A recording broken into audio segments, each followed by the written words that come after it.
Senator Lynn, I believe I saw you. Okay. Senator Lopez.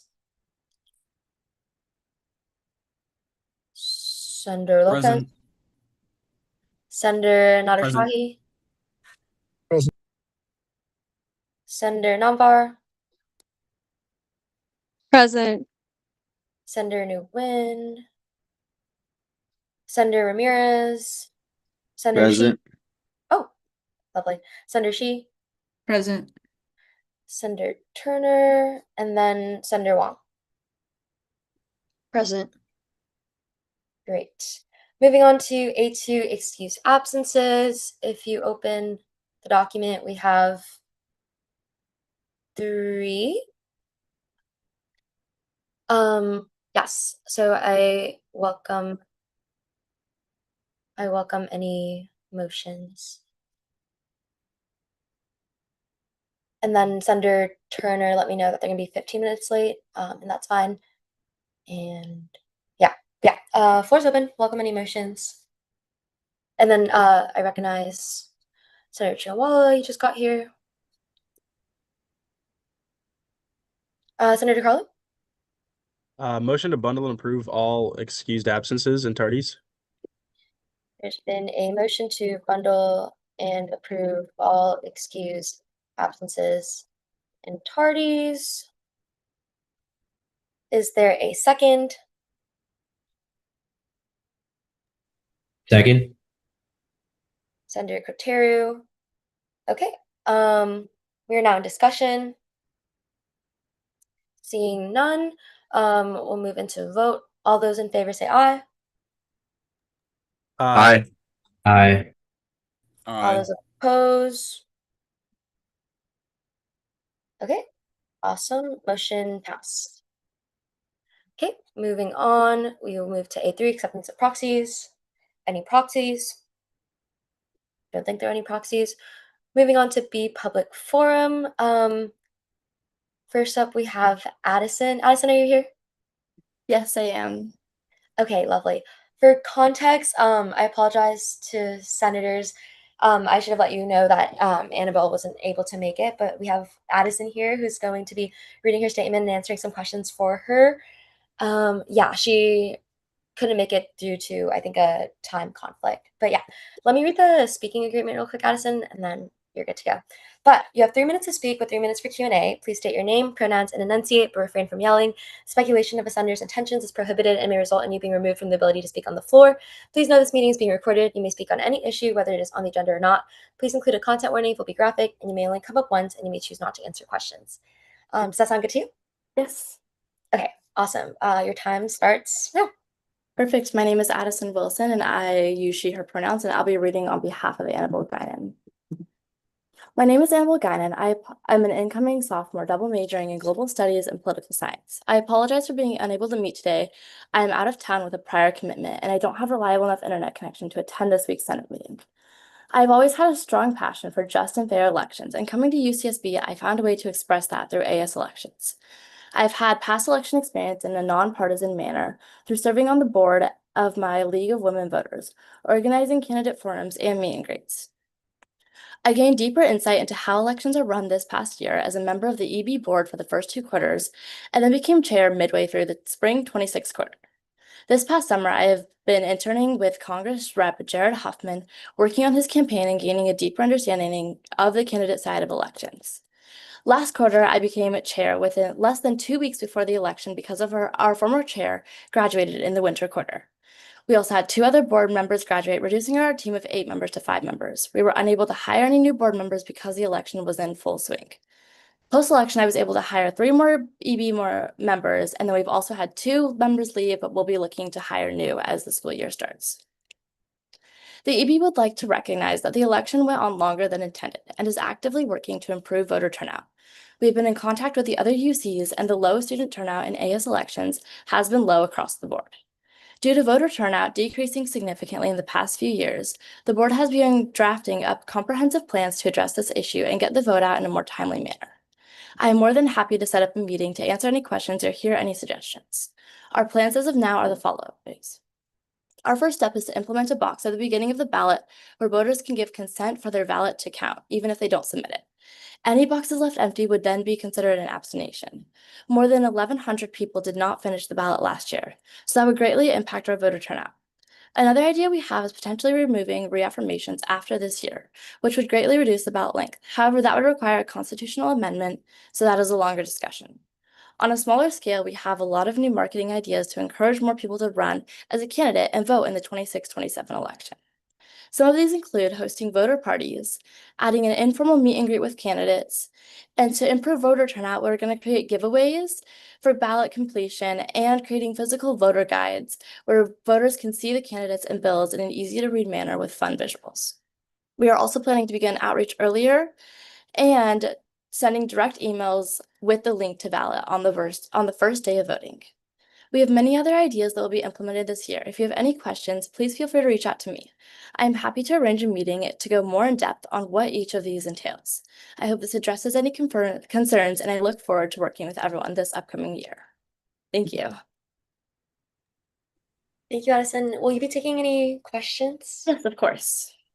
Okay, the floor is open, Senators. Senator G. Simoni. Thank you so much for coming, Addison. And I want to be very clear. None of my concerns surrounding this proposed appointment are personal attacks on anyone, including Annabelle. In fact, I read over the statement before the meeting, and I liked a lot of the ideas that Annabelle has. And I really, if she gets this job, I really do want her to succeed. That being said, I am deeply uncomfortable offering her a full year appointment at this point in time, given that while I like a lot of the ideas that were just read before the Senate today, the track record that Elections Board had last year with Annabelle as chair was not nearly as good. Like, ultimately, there are a lot of things that went wrong that are not even justifiable, I would argue, by Annabelle's short tenure. Like, she came to the elections results announcement like an hour late without much explanation at all. She tried deputizing candidates like myself to raise voter turnout when it's the job of the elections board, like stuff like that. And I do think that I do want to give Annabelle a second chance. But I think that a better option would be some sort of shorter term probationary appointment for a couple months until the end of fall quarter to see if she is capable and if she is able to get all the stuff that she's saying she wants to do at least somewhat done. And I think all of these ideas are great, by the way. So to the best of your ability to answer for her, and it is a shame that Annabelle's not here to speak for herself. But to the best of your ability to speak on Annabelle's intentions, do you think she would be willing to accept such a probationary appointment given all my reservations? I first want to comment on your reservations. You talked about the last year's election boards, and I don't think that you're fully realizing that Annabelle was on the board herself. She was not chair until the election was already in full swing. That is our previous election board, and these were Annabelle's full new ideas. No other newly elected board has had a probationary period. So why give a new person a probationary period? I would also like to comment on your fact that Annabelle was late. She was not late. We said when we would be counting the votes. That is when all of the senators met to see the results. Then the elections board went up and counted the votes, and then she came down right as the votes were collected. There was no matter of lateness in that, so I'm very confused where that is coming from. Madam Chair, can I respond to that quickly? Yeah. I'm a little bit confused about. So, I hate semantics. I don't want to like be super particular, but since this is being discussed, I very specifically remember them saying, "Come down. We're gonna announce the elections results at I think like 4:15." And I left class like an hour early for that, and then nobody from elections board showed up until 4:45. It wasn't we're counting the votes at 4:15, it was we're announcing the results at 4:15. Unless there is something I don't understand, but and again, I really don't like these semantics. This is not my intention, but I mean, you guys said come at 4:15, and there was no one there until half an hour later. So unless there is something I really don't understand that you could explain, I mean, I just don't get what happened with that. Yeah, I'm so sorry that you had to leave class early. That does suck. I'm gonna let Sean take this one and just kind of explain to you the whole election process. That, Yeah, that, Sean, that, go ahead. that okay, Vicky? Okay. Yeah, so it's every year when we do the announcement, it's a later than we anticipate. Like every year, going back 25 years, like it just always is. Because, and this year was especially strange because it went on for so long. We like, when are we going to get the turnout that we need? When are we counting the ballots? When do we get enough people together in the elections board up in cab? It's a multi-step process, and all we can do is have a best guess of when we're going to be able to do it because we have to reserve the space. Like we were actually going to lose the MCC theater past 5 o'clock, I think. And so we're like, it has to be like 4:15 because otherwise we're not going to be able to do it at all. And that we had to like set a date and hope that it would be at that time, and it just wasn't. So it wasn't Annabelle's fault. It wasn't anyone's fault. It was just we had to select a time, and that was the time we selected to best kind of hedge our bets with when things would be. And so we aimed for that and hoped for that, and we didn't quite hit that because presenting the results, calculating the numbers, putting everything into the sheets, like it's the spreadsheet of the results, it's put it into the software to make sure that works properly, and it's put it into a sheet that we share as the results as a PDF on the website later. And also just to address a couple other little things real quick, if that's okay, is there's no such thing as a probationary appointment in legal code from what I can tell. So just keep that in mind. Like appointments are traditionally, it's the entire academic year. Like that's what they're supposed to be, because otherwise you have inconsistencies and it could be a problem. But as far as I'm aware, there is no such mechanism by which to do that. And what was the other? There was something else to address, but I think that might be good for now. I'm sure I'll think of it later. Okay, thank you, Sean. Does any other senators have any questions for our speaker? Senator Kong? Yeah, thank you, Chair. Sorry. Yeah. So I do have a couple concerns about election board last year and how it's maintained. So I do remember that on-campus senator Joshua Gabe, he was not supposed to do like on campus. He wants to do like off campus. So I think he did want to do the writing for like statement to continue to elect. And then another concern is election board website was not really up to date. It's like not all the endorsement was up to date at that point. So I do want to ask that was Annabelle at that time have any power towards that can make any change about that, or like what was the situation for election board at that time? Yeah. At that point in time, Annabelle wasn't in charge, so that would have fallen onto our previous election board chair. But also, it does fall onto the election board as a full. So I'll keep a note of that. I'll make a note right now and make sure that next year we're on top of that. But thank you for bringing that concern.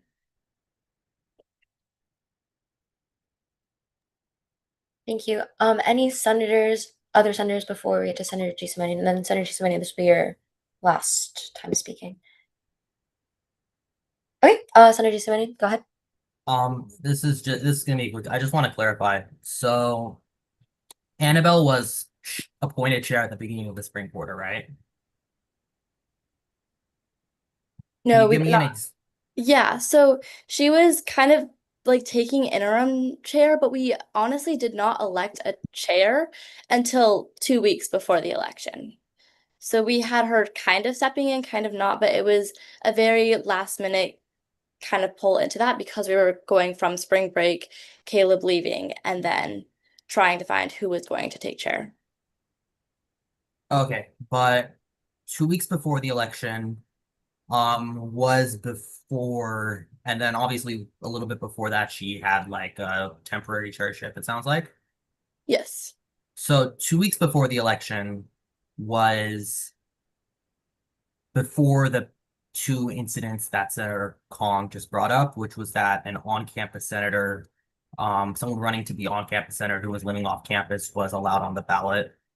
And there was some really like serious problems with the elections board website during the election when Annabelle had already been chair for several weeks. So for example, as Senator Kong said, endorsements were not really posted, and the constitutional amendments page, there was a lot of stuff that like was incorrectly listed, stuff that had to be stricken through that wasn't. So to be clear, Annabelle was chair when the candidate forum and the actual voting process occurred, right? Because that's when. The candidate forum, no, that happened quite a while before. And also, again, that senator who was on the ballot, that started way back. That's not like oh, we were putting him on the ballot 2 weeks before. Like, you guys had a full election process, a full candidate forum before we were on the ballot. So no, again, that did Oh, not yeah. fall into Annabelle's direct lap. So the Canada Forum was 5 days before the polls opened on was Monday, or actually no, the Canada Forum was during the election. It was the same day as the first day of voting. So from what you said, Annabelle very much was chair by that point, right? That's all I'm asking. Yeah. So she was chair during the Canada Forum. Yes. Not the Okay, so I'm so sorry. I messed those two up. But yes. just wanted to clarify because everything Senator Kong just discussed as his concerns happens during or after that forum. Right. So But the off-campus senator, that whole confusion, that was an ongoing, correct? Because he had to have like said that he was going out for it a while ago and been on the ballot. Like, we can't add somebody to the ballot the day of. sure, but Okay, he Senator told. Audience, sorry to interrupt. I just want to make sure other senators also have the time to ask questions. I Yeah, appreciate totally. No, yeah, that's appreciate the completely questions, fine. but yeah, just want it to run too long. We are technically over time for questions. If someone would like to make a motion to extend the Q&A time, that could be helpful. But yeah, something along the lines like move to extend the Q&A time by 5 minutes or something like that. Senator Bondi? I would like to motion to extend the Q&A time by 5 minutes.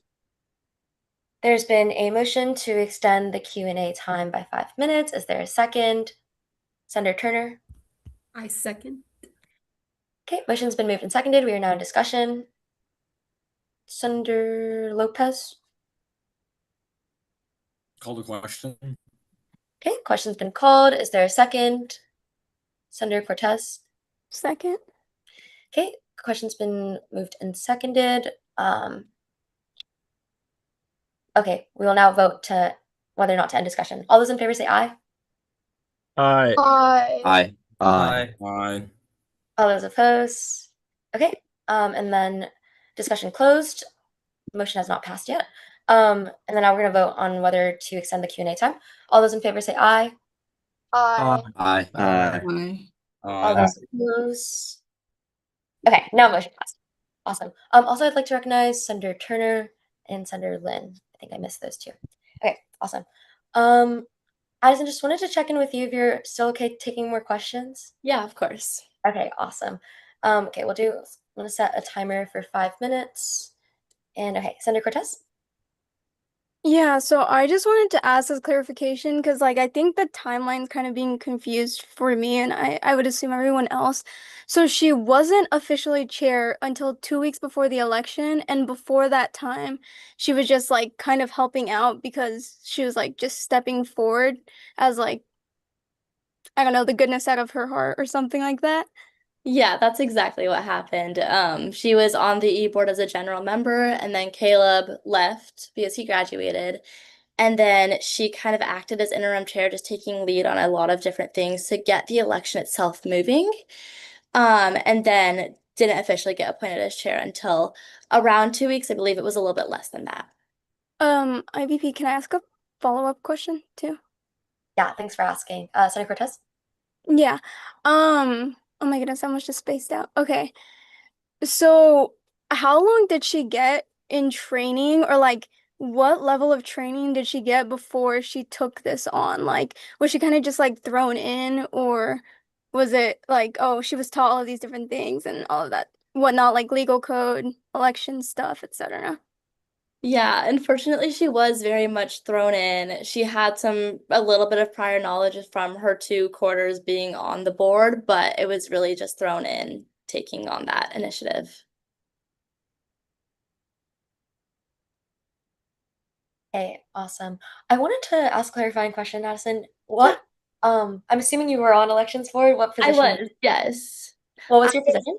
I was just a regular general member on the elections board, and then we'll be taking the place of vice chair this upcoming year. Okay, amazing. Thank you. Okay, any other questions for Addison? Okay, awesome. Addison, thank you so much. Oh, never mind. Senator Collins, this will be your last question. Thank you, Chair. But I actually have a set of questions, or maybe like 2 questions. Would that be legit? Would that be fine? Yeah, 2 questions is fine. Okay, yeah. So one question is, I want to ask the reason why the website was not up to date, like all the endorsement and all the and all the necessary information up to date at that time. I wanted to ask the reason why. And then the second question is why she wasn't trained as a general member for the first 2 quarters. And then why she was kind of thrown in, and what has the experience been like for the first 2 quarters? Yeah, I honestly had no clue that the website had any problems, so I'm sure that was just overlooked throughout the craziness of the election itself and getting a new chair mid-quarter. And then the training, she was trained as a general member, and then just didn't get any training on how to be a chair because again, it was so late and Caleb was already graduated and out of here. But if Sean has anything to add. Yeah, Sean, go ahead. Thank you. Yeah. So the website for the endorsements, there was like a little quirk that I've since fixed, that if a candidate had run before, then it showed like multiple versions of that candidate in the drop down for endorsements. And so that really threw all the endorsement stuff for a loop.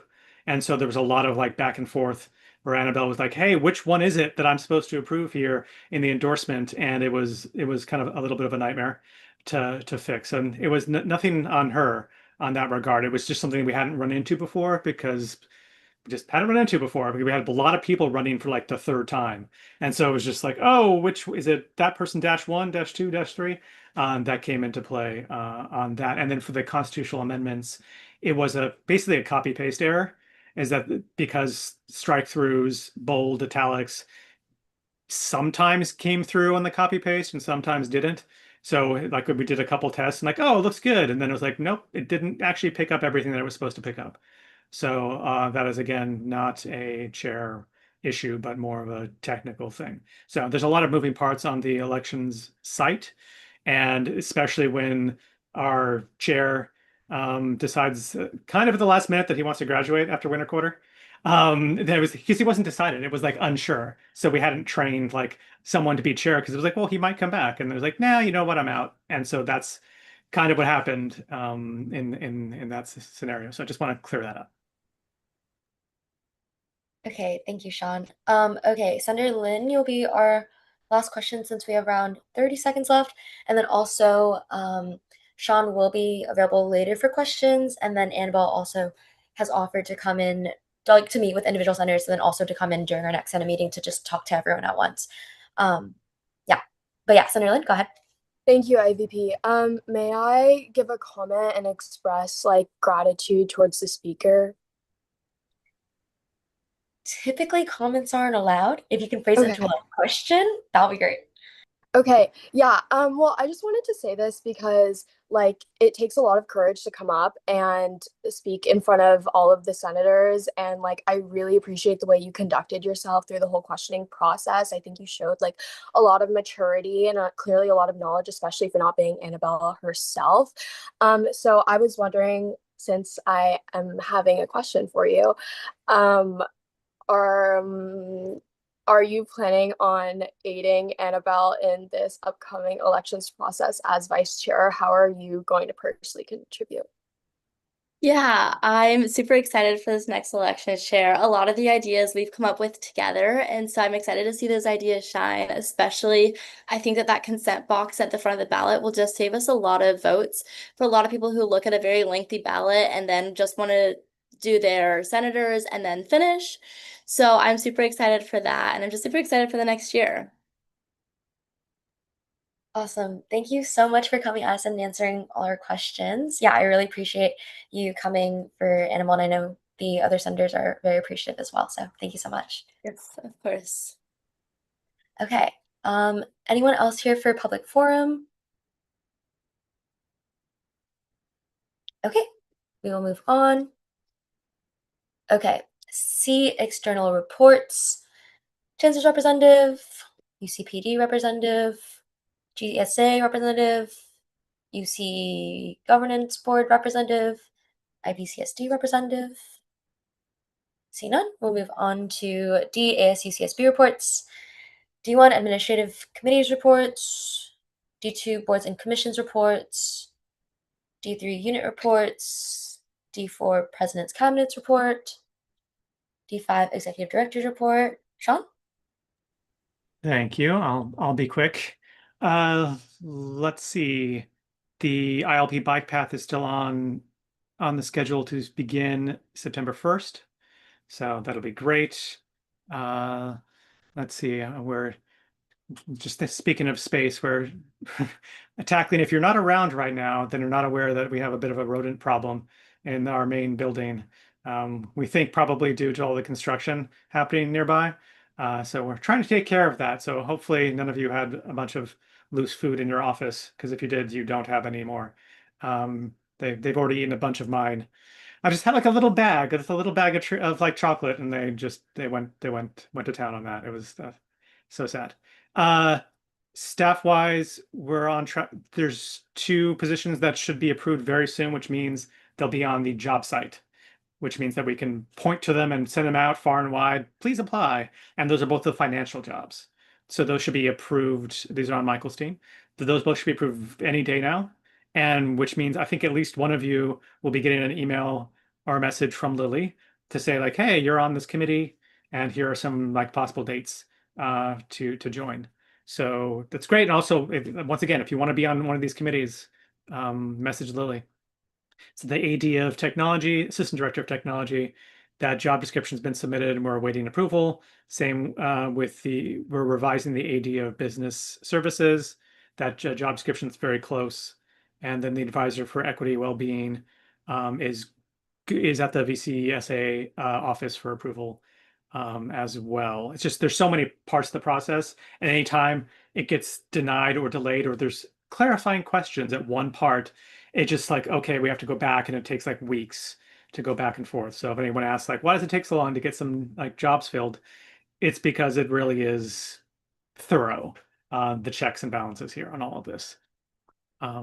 And then on the election side, I'm available for any questions you have regarding that. Like I said, I've been doing elections for a long while, and I'm awaiting some UCOP responses in regards to some of the ideas that Elections Board has had in regards to reaffirmations, in regards to the opt-in to be counted, partial ballot kind of ideas, just to check to make sure that things are okay if we wanted to go down that route. Because might as well check right now, like it's the summer. Let's not delay things. If it's not an avenue in which we can increase turnout, then let's not waste a bunch of time. Yeah, I'm open to questions on that or questions on anything else. Thank you, Sean. Any questions for Sean? Okay, seeing none. Thank you so much, Sean. Okay, we'll move on to D6, Advisor's Report. Marissa, would you like to speak? Introduce yourself. Yeah, so hi all. My name is Marissa Valdez Reynoso, she, her. I am the Director of Community Affairs, Student Development and Leadership in AS. I've been with AS since 2023. Sean is my direct supervisor.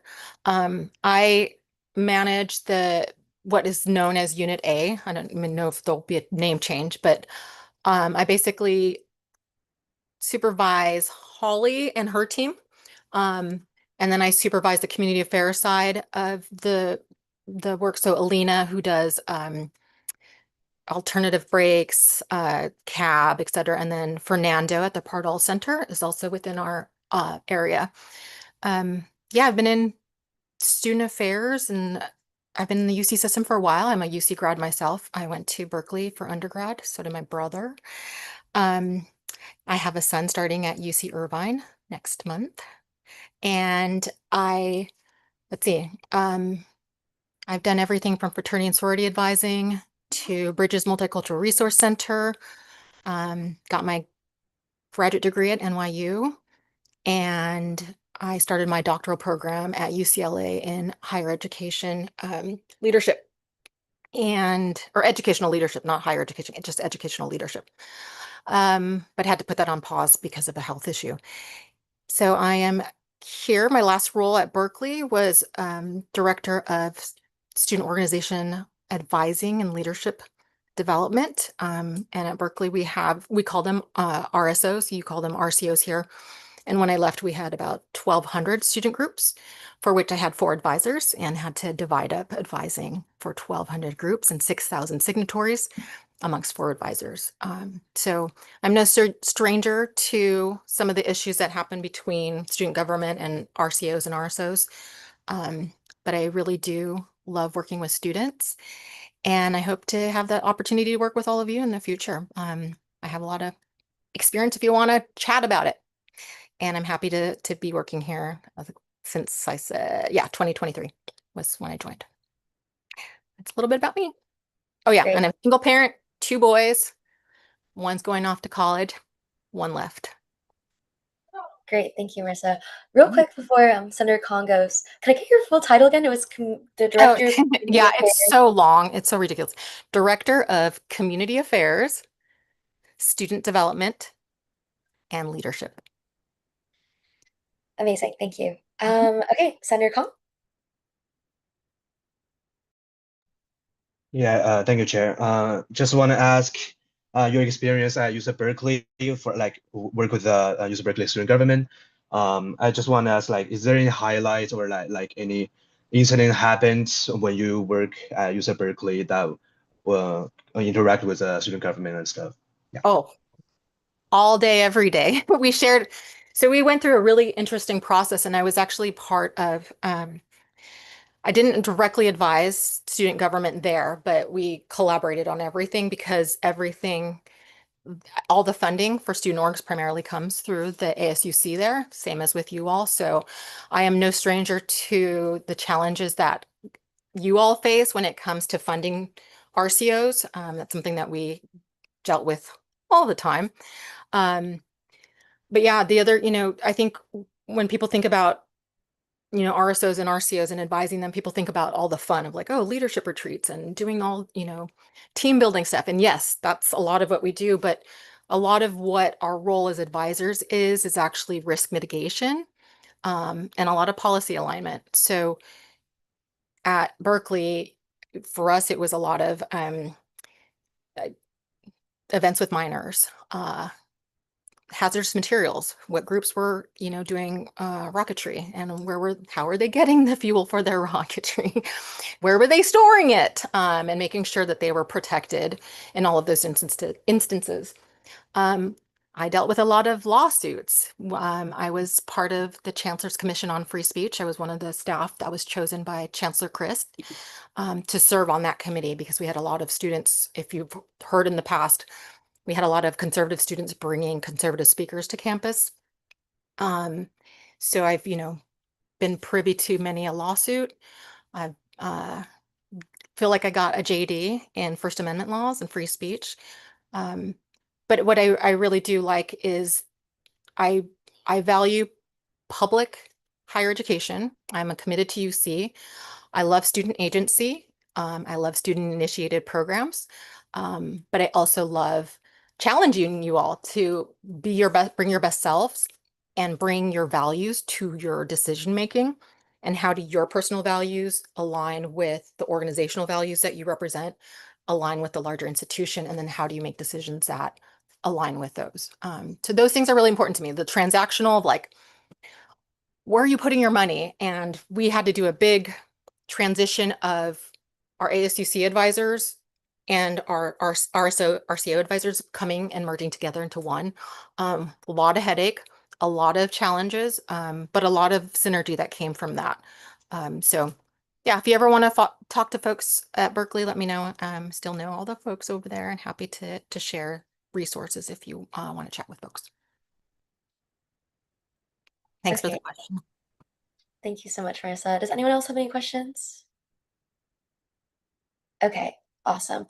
I just got a request from a student who wanted to move back into public forum. So if there's no objections, we'll move back into the public forum. And then you guys can say object if you guys wanted to object, but okay, awesome. We'll move back to the public forum. Jose, I believe you're here for public forum, is that right? If you want to verbally confirm. Yes, I'm here for public forum. Okay, awesome. Let me read you the speaking agreement. So you have 3 minutes to speak with 3 minutes for Q&A. Please state your name, pronouns, and enunciate, but refrain from yelling. Speculation of a senator's intentions is prohibited and may result in you being removed from the ability to speak on the floor. Please know this meeting is being recorded. You may speak on any issue, whether it is on the agenda or not. Please include a content warning if it will be graphic. You may only come up once, and you may choose not to answer questions. Do you agree? Yes, I agree. Okay, great. You can begin. Hi, I'm Jose Villagomez. I use he, him pronouns. I am speaking on behalf of Los Ingenieros, a student organization here on campus. I had questions regarding travel funding, specifically for an academic conference. Looking at our guidelines, it looks like we have a hard stop around 3,000. I'm not sure. There's an allocated academic conference travel of 21,000 and it says 30,000 per event. I'm not sure if that's specific to persons or organizations, so I just wanted more clarification on this rule. Sean, are you more knowledgeable on this than me? This would be a finance committee question. Okay. Is anyone here from finance committee? Otherwise, I'd have to check legal code and financial policies and procedures. Okay, Jose, I think I can read. Is this an urgent matter? Like you need funding past today?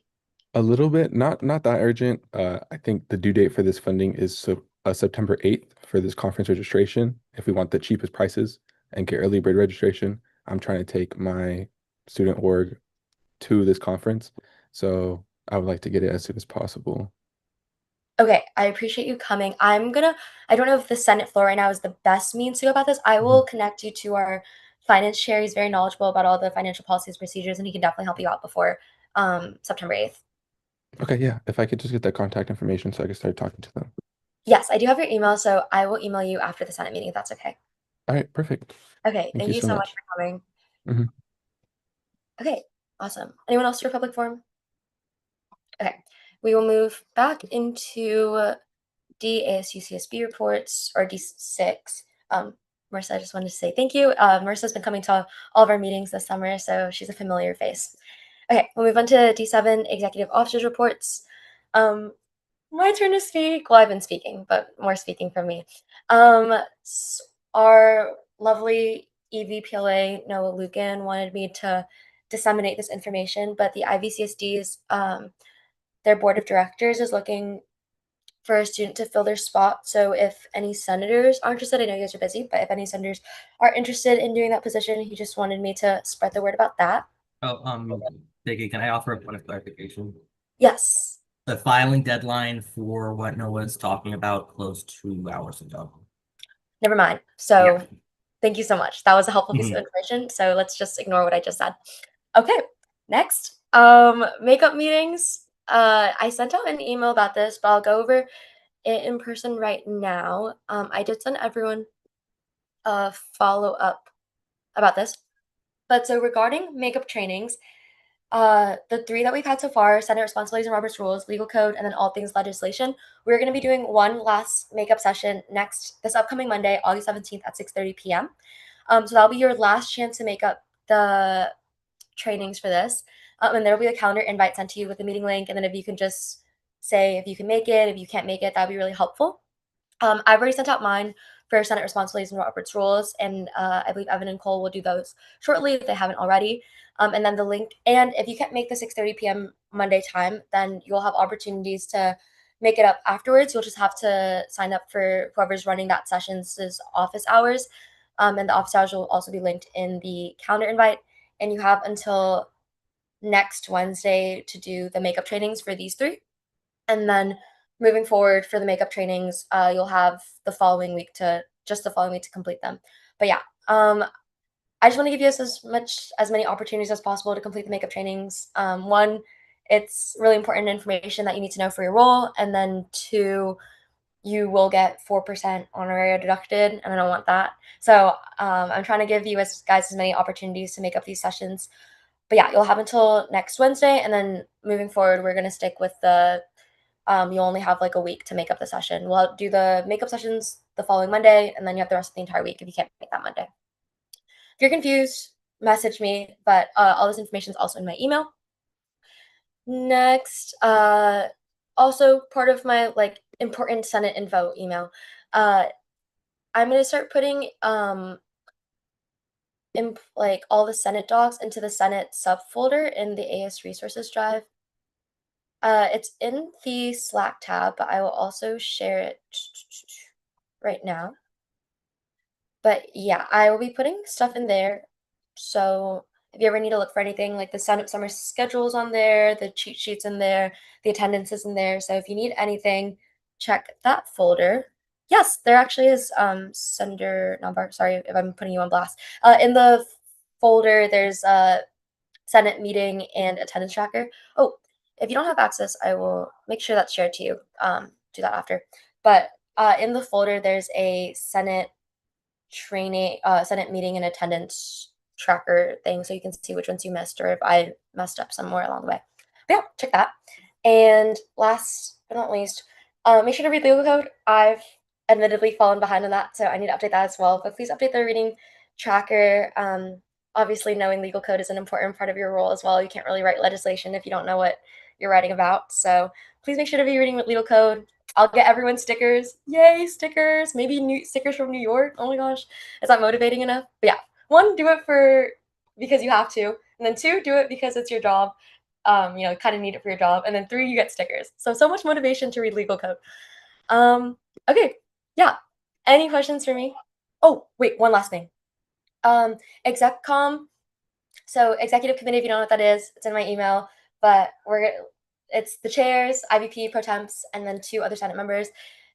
Please let me know by Friday if you're interested in serving. If we have more than 2 people, we're going to spin the wheel and make it fun. If it's just 2 people, then that's perfect. We don't need to spin any wheels. But yeah, please let me know if you're interested in serving in this committee. You'll get to be part of important conversations regarding like Senate and broader association-wide things. But yeah, executive committee. So this committee basically will meet if there's legislation that is going to be referred to it that let's say like a legislation is like both finance, liaison, and outreach. So we want to send it to exec committee for them to discuss, or it's a particular bill that has like really wide ranging implications, then it would go to executive committee. So you can be a part of that. And then the executive committee is also going to be discussing the Senate vision plan, like what our goals are for like the 77th Senate and stuff like that. So if you're interested, just send me a text or send me an email. You don't have to say why you want to do it. Just say like me. Yeah. Okay. Any questions for me? Okay. Awesome. Let's go to the next one. D9, administrative reports. D10, senator reports. Senator DiCarlo. Yeah. So I just wanted to speak about something that the second President Pro Tem and I have been putting together. We're in charge of kind of managing how the Senate office space, like the Senate, I guess, meeting room is going to be handled this year. We had a couple ideas that we kind of wanted to throw at you guys. So I'm just going to go ahead and talk about them here. If you guys know what I'm talking about, that's where the food would be held before the Senate meetings back during the short, very end of the spring quarter. Essentially, the plan that Cole and I have come up with is we're going to take out all the desks that are on the left side wall, and then original table that's in there, put in a larger meeting table in that like the middle space, and then over on the right near the alcove, put a little rug and a couch and make that a more comfy hangout spot. But with those desks being gone, that frees up that entire wall. And so my big project with that is I want to kind of put together, I guess, an application where students on campus that feel they have a lot of creativity and art can apply to paint that wall as a mural. Because I think it'd be really cool to have a mural painted by a student, since we are by students for students, in our office space. I think it would add a little bit of a better vibe to that room. But that is something that Senator Nader Shahi and I are taking on. So if you guys have any ideas or any questions or concerns about that room and how it's going to be handled, please direct them towards us. I think that's all I wanted to cover here in my report. But if anyone has any questions, I can take them briefly. Yeah. Any questions for Senator DeCarlo? Okay, awesome. If you have if you want to help work on the Senate room or have any ideas for that, reach out to the pro temps. They're gonna be working on that and making the space for you guys. You guys can do work in their meetings, homework, whatever. Okay. Moving forward, we're going to go to E, new business. We have a bill to update fiscal impact statements requirements. Senator G. Simonian. Yeah, thank you, Madam Chair. This is a bill that's pretty straightforward. But basically, the way our elections code is structured right now, the Controls and Compliance Office, the CCO, is required to write up con statements for any financial measure on the ballot if there hasn't been one submitted by someone else. Now I've spoken to the outgoing chief compliance officer, who is now the attorney general, and we're both in agreement that we think that this is maybe not the best way of doing things, because a neutral AS entity like the CCO should not be taking opinionated stances on things on the ballot, even if it is just to get both sides heard. So this would replace the mandatory con statements with a neutral fiscal impact statement, which just explains what the money is being used towards and how much money this is going to raise or expend and all that. And individuals like you and I are still allowed to independently submit pro and con statements. So yeah, it's a pretty straightforward bill. But if anyone has any questions, obviously feel free to ask me, Senator Horvitz. Okay, would the second like to speak on the bill? Senator Horvitz.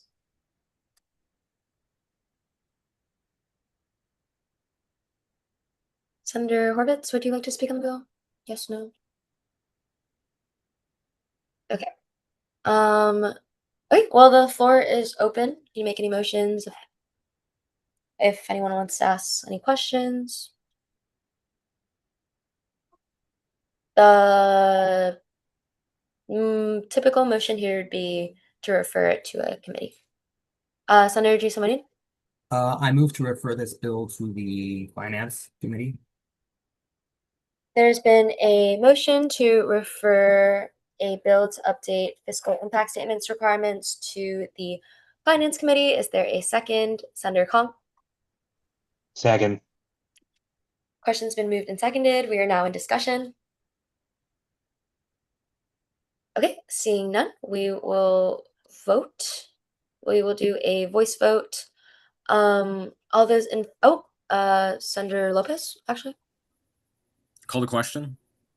Okay, question has been called. Is there a second? Second. Okay. The question's been moved and seconded. The discussion. Oh, now it's a vote. Okay. All those in favor of ending discussion, say aye. Aye. Aye. Aye. Aye. Aye. Aye. Love the enthusiasm. All those opposed? Okay, awesome. All those in favor of referring the bill to the Finance Committee, say aye. Aye. Aye. Aye. Aye. Aye. All those opposed? Okay, motion passed. Awesome. Okay, second new business, we have a bill to establish Fundamental Association webpage standards. Would the first like to speak?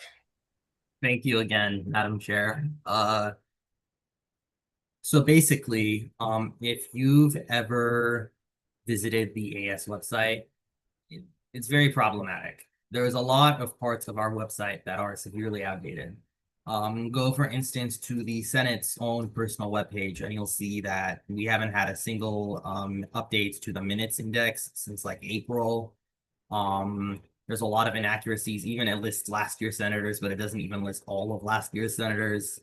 The president's website might even be more outdated because it still references Tessa Vexler, who was the president, I think, in 2023 as the incumbent. This has been something that's bothered me for a long time. And I looked back a couple weeks ago and I realized that we actually don't have any official policies on what the website should look like or what it should contain or how it should be managed. So this bill would seek to fix that, basically. It just officially codifies a lot of standards that I think we already assumed the AS web pages should have. Like that the Senate webpage, for instance, should list all of the senators and be updated frequently, or that the JC webpage should have an index of all JC cases. Just stuff like that. But yeah, if anyone has anything they think should be amended, obviously, please feel free to speak up. Yeah, I yield. Okay. Would the second like to speak? Senator Turner?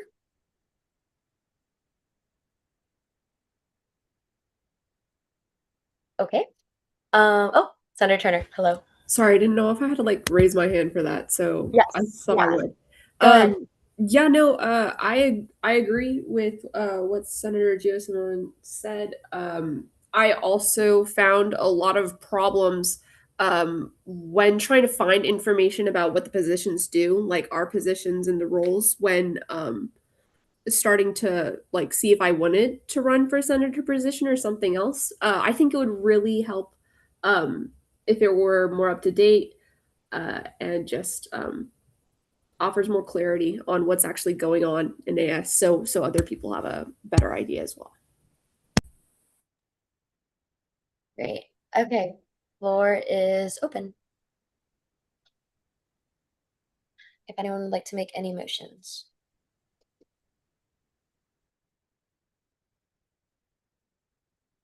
Senator Giussomani? I move to refer the bill to the liaison committee. Okay, there's been a motion to refer a bill to establish Fundamental Association webpage standards to the liaison committee. Is there a second? Senator Kong? Second. Okay, motion's been moved and seconded. We are now in discussion. Senator Bondi? Call the question. Okay, question has been called. Is there a second? Senator Lopez? Second. Okay, question's been moved and seconded. All those in favor of ending discussion, say aye. Aye. Aye. Aye. All those opposed? Okay, awesome. Discussion is closed. All those in favor of referring the bill to the liaison committee, say aye. Aye. Aye.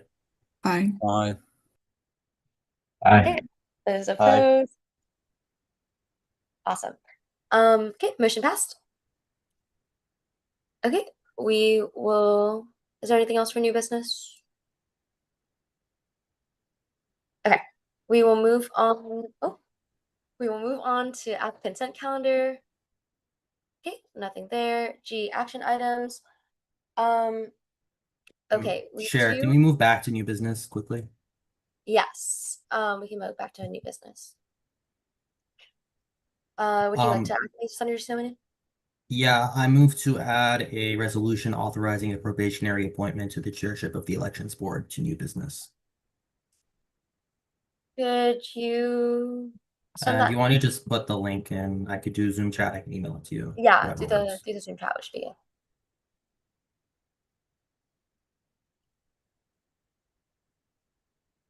And then if you could give me editing access under Simonin. Yeah, got it. Okay, there's been a motion to add a resolution authorizing a probationary appointment to the chairship of the election boards to the agenda. Is there a second? Senator Lopez? Second. Okay, motion's been moved and seconded. We are now in discussion. This is just adding it, so I would suggest we call the question and then debate occur afterwards. Yeah, we are in discussion. Senator Bondi?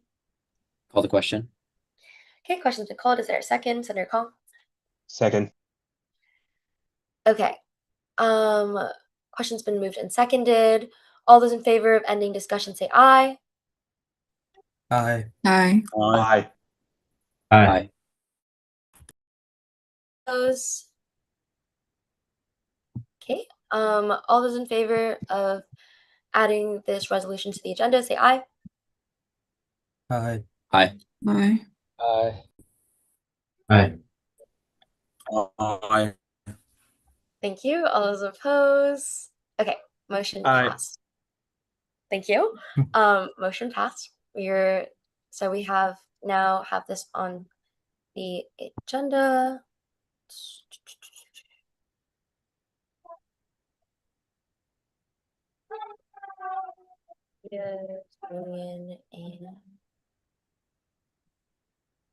All right. Would the first like to speak on it?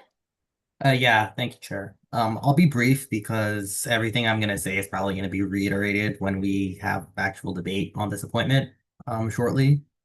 As Sean said earlier, there is currently nothing in the bylaws surrounding probationary appointments. So the goal of this resolution would be to outline, if we decide to take that path, the terms of such an appointment. My idea is that it would run till December, at which point we could vote to extend Annabelle's appointment to be a full year term. I want to be very clear. My goal with this is to ultimately make sure that we are appointing the most qualified person possible to be in this position. I don't know if that's Annabelle or not. Simply because as we heard earlier, the only real demonstrated experience she has had in elections board was when she was hastily made chair, and a lot of things didn't go so well. I'm not saying that is her fault. I honestly don't know, and I think the best way of seeing if she is qualified and if she's capable of doing all the, I think, very great things she's saying she wants to do, is to give her 4 months to start making some meaningful progress on all that. And for her to check in every couple of weeks with us so that we understand exactly what that progress is. This would allow Annabelle to get to work tonight if she wanted, because in that sense, it is just the same as a normal appointment. We can approve it today. But it doesn't have the problem I was seriously concerned about in if we discover that, maybe Annabelle wasn't the best person for the job, that we wouldn't be able to do anything about it. So I think personally that this is the best way of balancing those two concerns. And with that, I yield. Okay, Senator Lopez, anything to add?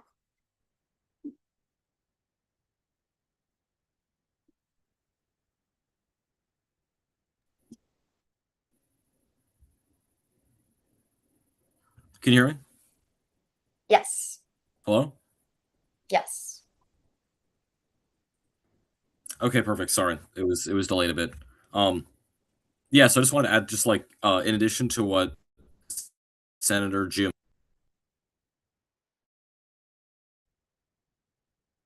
we had earlier with Addison, is that this probationary appointment might not have ever been done before, just because, again, like, it's a new situation, and again, like, nothing to comment on like what happened or like what didn't happen with Annabelle. It's just we are all new senators, and I mean, like, most of us are new senators, and like we're mostly unfamiliar with the elections process. And then like we had this negative experience. There was a similar negative experience last year, but again, previous senates have had previous priorities, so I think it's good to set a precedent for the future to have these probationary appointments first for Annabelle and then for other candidates. So just to be clear, we're not trying to single her out in any way. It just might appear that way. We're just trying to figure out the best possible way to get her started on everything.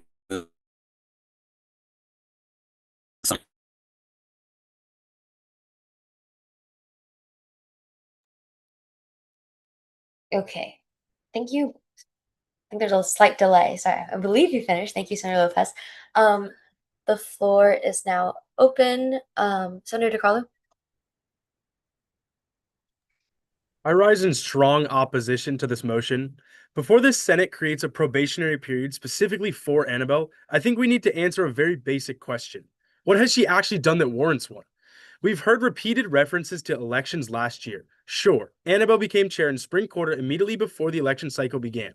She inherited that responsibility with almost no transition period, and she was one member of an 8-person board. Yet we are now taking the performance of that entire body, placing it on the shoulders of one person, and using it to justify creating an additional barrier to an entirely different position. More importantly, I learned today that despite all of the concerns that have been raised about Annabelle, the senator proposing this probationary period has never even contacted her once.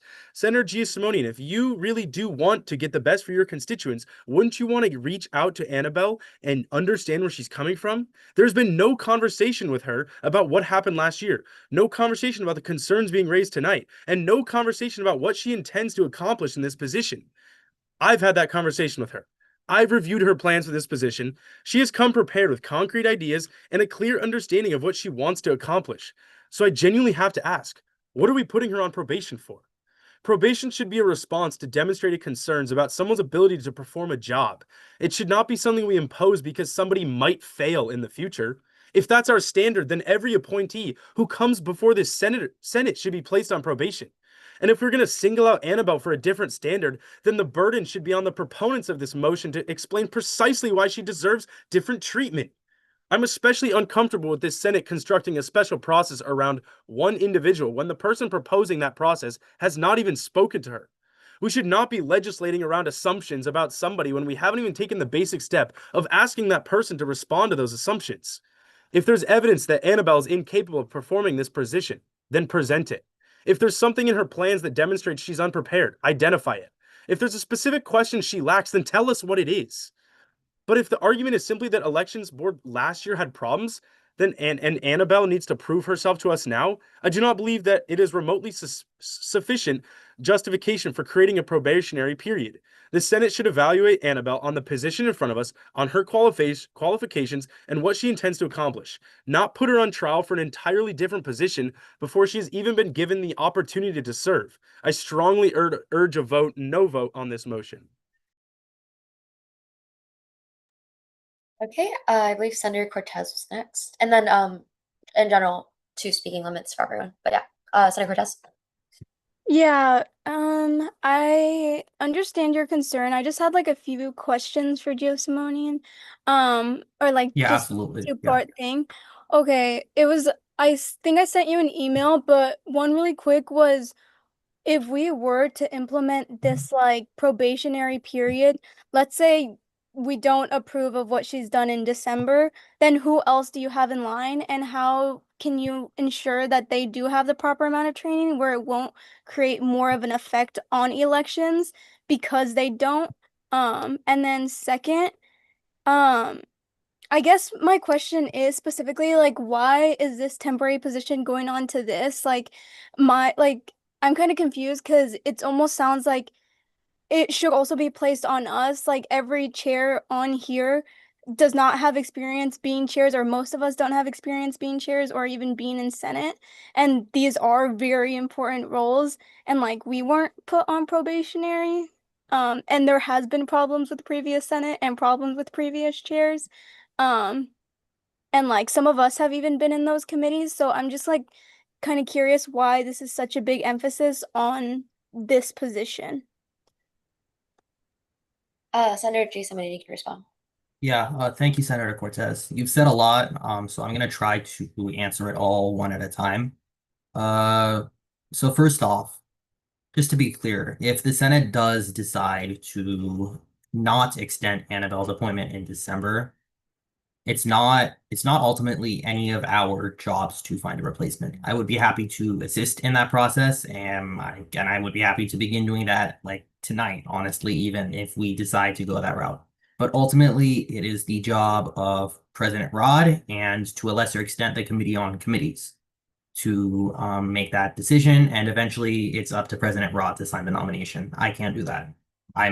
But that being said, if we decide to go forward with the probationary appointment today, and President Rod does ask for my support in finding a replacement, I would be more than happy to do that.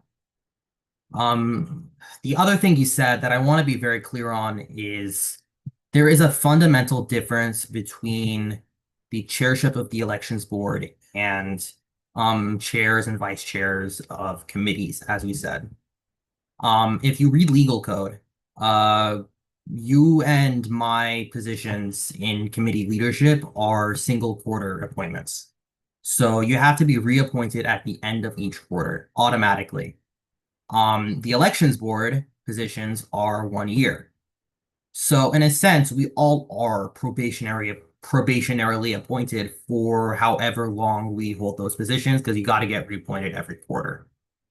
I also don't necessarily think that a probationary appointment system should apply to just Annabelle. And I think that there's a lot of instances where we have a nominee brought before us who maybe we honestly don't know if they're the right fit for the job or not. And in those cases, maybe we should make it more of a regular thing to offer them a shorter probationary term to see if they're capable before giving them a longer full year term. And actually, I think now that you bring that up, maybe that should be something we do more often. The reason that we're doing this, if you want to say we're doing this specifically for Annabelle, I really don't think we are.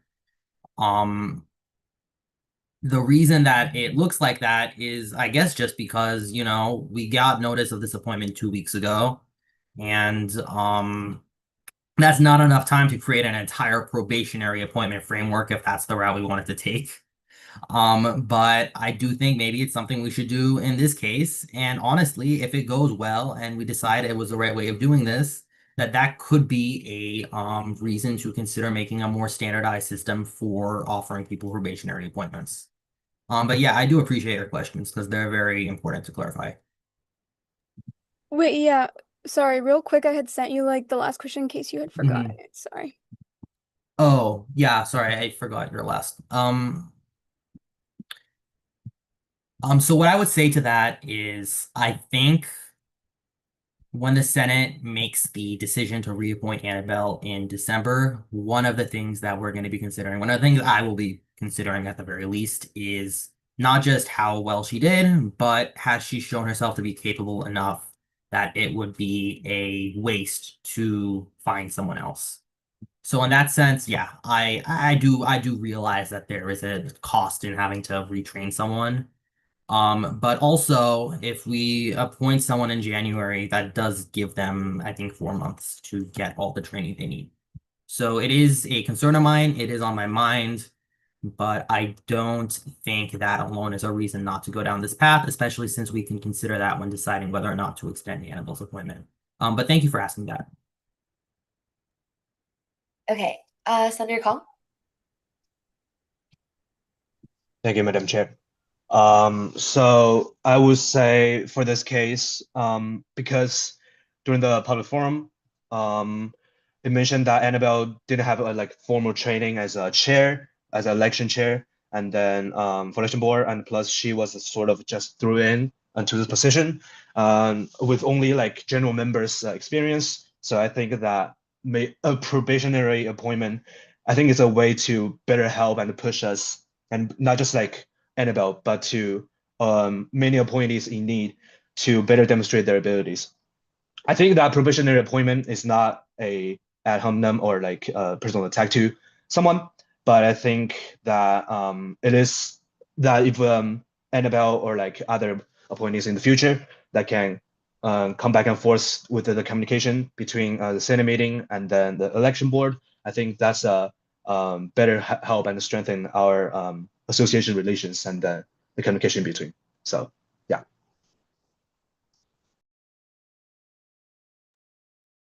Okay, Senator Lopez. Thank you, IVP Lee. I just wanted to,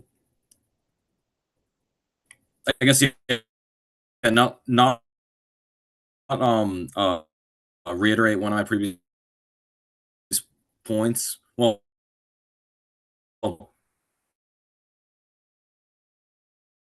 sort of, but to further say that, and also to respond to Senator as to like why I joined Senator Juice for more appointments to be considered probationary in the same way that all the committee chairs, outreach, liaison, finance, how like each of our appointments only lasts for 1 quarter, and we are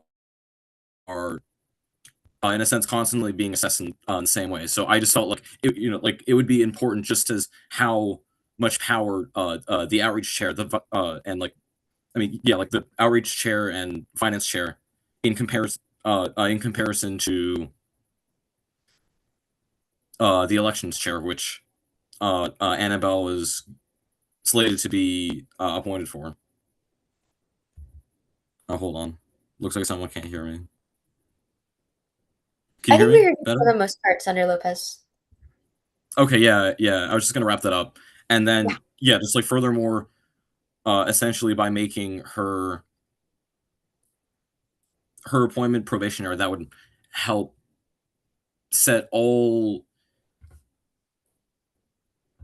BCUs, and like all AS chairship positions to be evaluated on a quarterly basis, because again, it gives like each chair enough time to set a plan into motion, to respond to any concerns. And yeah, I just wanted to join Gio Simone just to try to make that the standard, just like accountability all across. I'm really not trying to single out Annabelle. I just saw this opportunity and wanted to join for that reason. Okay, Senator Wong. Thanks. First off, shout out to Senator Giasimonian and Senator Lopez for coming up with this resolution, and also to Senator DiCarlo for also bringing up his point. I found both of these sides to be really interesting, and I was honestly on the fence about this. And I was thinking that at first that, with the probationary appointment, of course, this is just caution, and I don't believe it's just caution, but we're still gonna have Annabelle and proving that she can do a good job. But when I was thinking about this more, with the elections board specifically, there's not much going on in fall quarter, so there's not much that she can really show. And what she can show is like the ideas and the things that and all these things that she can show in the fall quarter, I believe are things that she's already shown. And that being the case, I think it would be best to just move forward without a probationary appointment, because we can't really see more until it's like spring election time. And of course, hopefully she doesn't make mistakes then, but by then it's kind of too late to have like someone new, because that's what happened this year and it kind of messed things up. And seeing as of now she seems like the best appointment, and I don't think probationary period of fall quarter is going to be able of showing us much. I think that it's best to just move forward. And I'd definitely be happy to hear your thoughts on this, because this is something that I just thought of. Okay, I know you raised your hand first, Senator DiCarlo, but I'm gonna have Senator Cotero go first since he hasn't spoken yet. Senator Cotero, go ahead. Thank you. Yeah, I too was also on the fence a little, and both Senator DiCarlo and Senator Giasimonian brought up interesting points, but I do think a probationary period isn't a good idea per se. I love the action, and I like the idea behind it, except I think it creates an opportunity for maybe us or future senators to fall into a trap where we appoint someone, have them like test them out for a couple months, and like create a situation where they might need like a full year to fulfill their plans. and like if they're not able to, you know, fulfill what they're trying to do within their probationary period, then we would appoint someone else who also might not be able to be as like action oriented or like work within the time frame, and it creates two windows of two positions where they might not fully be able to do what they want to. um and yeah, I just feel like it could be a trap for either us or future senators uh to create situations like that. Okay, Senator DeCarlo, this is your last time to speak. Thank you, IVP Vicky, and I want to thank everyone that's kind of brought their opinions forward on this, especially to Senator Wong, Senator Kateru, and many others. But at this point, I want to speak about the probationary appointment separately. My concern goes beyond Annabelle. My concern is what we're asking the Senate to kind of become. The Senate has an important role in appointments. We review nominees, ask questions, examine their qualifications, and ultimately vote yes or no. And that's the meaningful check we have, and it's the one that we should take seriously. I get that, but there's a difference in exercising our power of confirmation and continuously expanding that power whenever we are uncomfortable with an appointee. Creating a special probationary period moves us beyond deciding whether someone is qualified to serve. It begins to place the Senate in an ongoing supervisory role over an appointed official, and I think we need to ask ourselves whether that is actually our responsibility. If we believe Annabelle is qualified, we should confirm her. If we believe Annabelle's not qualified, we should reject her. But creating a third category where we say we will appoint you, but only under a new system of Senate supervision that we have created specifically because we remain suspicious of you, is not something I believe this body should normalize. And frankly, I find it ironic that in response to concerns about how Associated Students operates, the proposed solution is to create more government. We are creating another process, another standard, another mechanism for Senate oversight, another opportunity for future Senates to intervene in the work of appointed officials. This is bureaucracy, and before we create bureaucracy, there should be a compelling reason that existing system is incapable of addressing the problem. I personally have not heard that reason tonight or in weeks prior. We already have mechanisms for accountability. If an appointee fails to fulfill their responsibilities, this organization is capable of addressing that. If serious problems arise, the Senate is not powerless, but the possibility that someone may perform poorly is not justification for creating an entirely new layer of oversight before they've even begun the job. Because once we establish this precedent, it does not end with Annabelle. In fact, it begins with her. The next time there's an appointment that a senator does not entirely trust, why wouldn't we create another probationary period? Why not 3 months instead of 1? Why not an additional reporting requirements? Why not require appointees to regularly return before Senate and prove to us that they deserve to remain in office? At what point have we stopped providing legitimate oversight and started micromanaging the other parts of this association? This is the precedent I'm concerned about. The Senate should be extremely cautious whenever it expands its own authority. We should not create new powers for ourselves simply because in one particular case, exercising the powers we already possess requires us to make a difficult decision. Tonight we have that decision in front of us. Either Annabelle is qualified for the position or she's not. I believe overwhelmingly that she is, but even senators who disagree with me about Annabelle should think carefully before supporting this probationary structure, because this vote is bigger than one appointment. We're deciding what authority future Senates will believe they have over future appointees. Good governance does not mean creating another process every time we encounter uncertainty. Sometimes good governance means recognizing the limits of our own authority. We've scrutinized this candidate. We have debated her record. We have the power to approve her or reject her. We do not need to manufacture a new layer of government simply because some members are unwilling to make that choice. I urge the Senate to reject the probationary appointment, reject this unnecessary expansion of Senate authority, and simply vote on Annabelle on her merits. Thank you. Okay, I'm gonna have Senator Nader Shahi go first, and then Senator Gissamanian, and then Senator Cortez. Senator Nader Shahi, go ahead. Thank you, Chair. And thank you, everyone who's spoken and given their opinions on this. I think it's been really, really insightful. I was also on the fence earlier, but I wanted to express some concerns I also have about Senate oversight of elections. Specifically, I wonder if it's a bad idea for us to exert more authority and having Annabelle come and report to us every couple of weeks of what she's doing and how that might appear to the student body and in our control over elections as we are ourselves elected officials.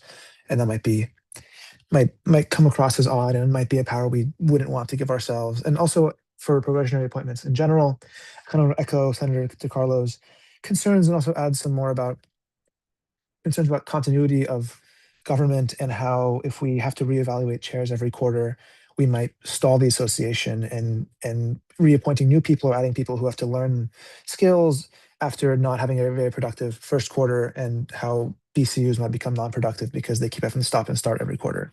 And I worry that might damage productivity of BCUs and also eat up a lot of the Senate's time as we reevaluate chairs each quarter and what that might mean for the work we're able to do as a body. Okay, Senator Giussomani. Thank you, Chair. I have a lot to say in response to everyone who has spoken thus far. So I will try to get everything I have to say out as quickly as possible. I first want to address the concern that has been brought up that there isn't any work for Annabelle to do in the next couple of months to prove that she's qualified. I very strongly disagree with this. As Sean, if he would like to speak, could surely tell you, there is a lot of work elections board does during the off season. And on top of that, for a lot of the things Annabelle says she wants to get done to happen, communication with UCOP, with campus administration, and with other AS entities, especially if you want to modify the ballot or something like that, it needs to start happening right now.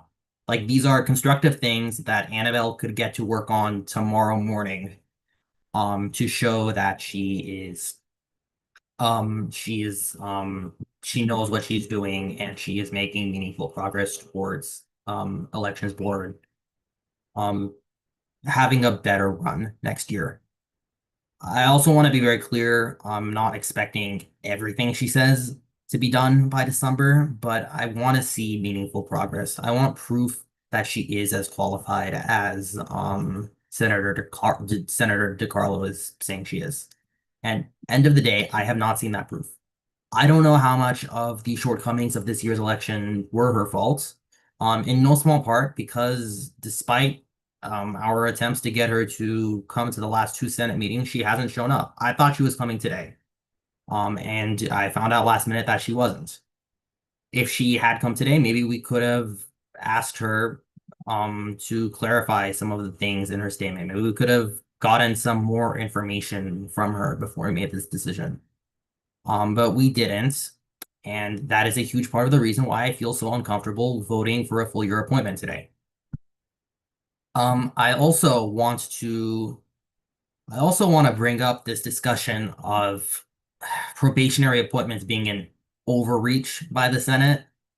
I mean, to be clear, this will not be the first instance of associated students having probationary appointments because every single staff member has, I believe, a 6-month probationary appointment already as it is. This is like a normal thing in the workplace. If you don't know for dead sure that the person you're giving a job is going to handle the job well, it's very, very common to give them a little trial period where they have extended oversight, where we have extended oversight over them to make sure that they're the right fit for the job. It's not a personal attack on Annabelle, and it's not specifically for Annabelle. I think honestly, the more we discuss this, the more I think maybe this should be a more regular thing because it's a very normal thing in workplaces. And it's a very, very, very sound way of making sure that people we appoint are the right fit for the job. But yeah, I think that's all I have to say. It looks like Sean has his hand raised, so if he would like to clarify all the work that can be done in the next 4 months to show that Annabelle is qualified, that would be great. And with that, I yield.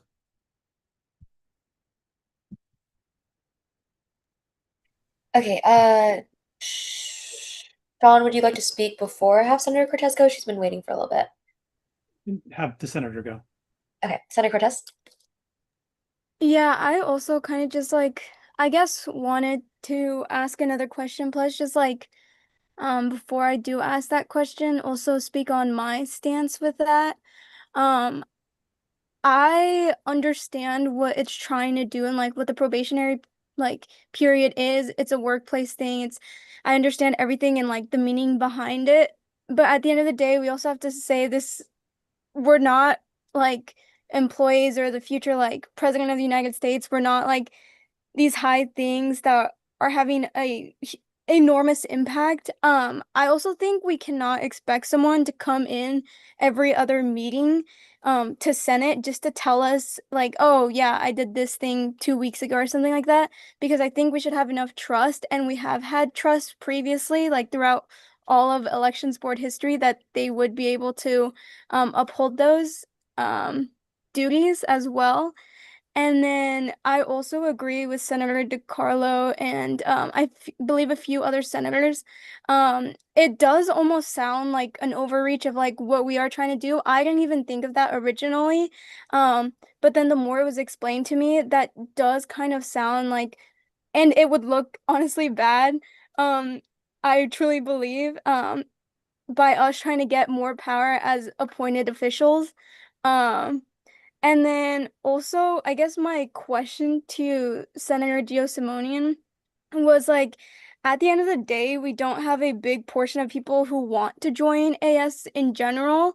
And while it's not our job to appoint someone, um, are you, I guess, worried or kind of like frightened by the fact that there might not be someone else to appoint, or someone that would be able to take on that role or would even want to if there was a probationary period for them, like having to prove that they're good enough, I guess? Because I assume it would, like, or at least from my assumption, it would just be okay, the next person, no matter what, not just Annabelle, would also be put on a probationary period moving forward, since it wouldn't just be her, right? Um, Can do you, I go ahead and Senator answer Simonian, I'm that? gonna have you respond later because I know. I'm just gonna clarify one thing though, which I think you were about to say, but a resolution is just for our Senate term, so this would apply just specifically to Annabelle. Yeah, but like I'm Yes. saying, like if she was taken out in the winter, it would still be our year, and so then would we have to put another person on probationary period? Like since it's not just specific to her. I'll have Senator Giesamanian. I think if you look at the resolution, it is specifically Annabelle. Senator Giesamanian, I'm gonna have you respond later. I'm gonna let the other two senators respond first. So keep that question, Senator Cortez and Senator Giesamanian, in mind. Senator Turner, would you like to go? Yes, thank you, IVP. So from the looks of it, it just seems like the current stance, everyone is going around in circles, or either it just seems like the opinions are pretty divided. I wanted to ask, because I don't even know how long we've been talking about this topic for. But it seems like, yeah, the concern about like how election board is gonna perform this year is a genuine concern, and I think that kind of brings up the question, like, what will we do about it? Again, like Senator Kiara, I believe, sorry if I didn't say your name right, mentioned not a lot of people like have the time or are able to fill the role if Annabelle was put on a probationary period, and let's just say that worked out, you didn't like how she performed, like then what? Kind of wasted time, wasted effort. What I was going to bring up and had a question just for everyone is, instead of looking at whether or not we should allow Annabelle to pursue that position or not, because like, frankly speaking, like what other candidates do we have? She already knows the people in elections board. Like, it just seems like extra effort. Like, we could arrange something where we have a Senate member who is in direct contact with the elections board, providing those updates. If we want updates so bad every week, we could have a Senate member do something like that. And I just wanted to see if maybe that would be something worth looking into it instead, if what I'm saying makes sense. I just wanted to bring that up just so that maybe a compromise is needed, because it seems like we're on either, like, we have two extremes going on. Like, we either have probationary period or bring her into the role. Like, I don't know, I'm trying to find an in between. Okay. Senator Wong. Thank you. Okay, so I guess first I should clarify that earlier when I meant like when I was saying like there's not much going on with the elections board, I know that they have a lot of work to do. What I meant is that there's not many things that like a senator can like catch as in a mistake. for like, for example, like if if Annabelle's coming every 2 meetings and says, I did this and this and this, then that looks good, of course, but then we can't exactly know like, oh, well, she didn't do this thing that she was supposed to do because we aren't experts in like what the elections board is supposed to do. But though, of course, like people like Sean would know what she's supposed to do and would be able to see like if she's been doing that work. So yes, I think that like it could be effective, but also I think probations in general, and this is, just my personal point of view. You might not agree, and of course that's fine. But I think sometimes people will perform well on the probation so that they can get the job. And even if like, I mean, personally, I mean, animal would be totally fine, but because of like that tendency, even like a probation itself isn't a guarantee that somebody's going to do well. And of course, I realize that you all are just trying to do, do its best and have caution while also appointing someone that is gonna do a good job.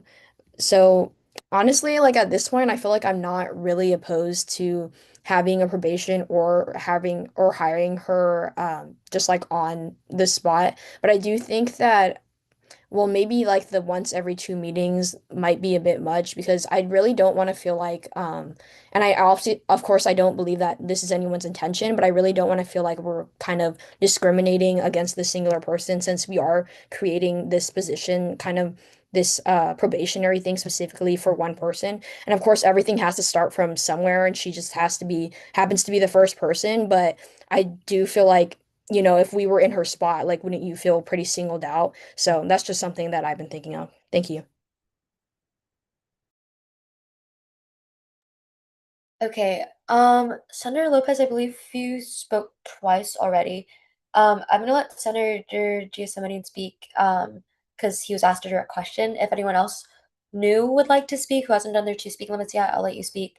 And then I will have our executive director go. But yeah, Senator Giacometti. You're muted. Senator Cortez, what was the question you asked me again? Yeah, just would like the next person be put on a probationary period as well till like spring quarter, since Annabelle would be put on there till winter quarter. And then I guess my other question was like, are you worried that they won't be able to get another person that's like devoted enough?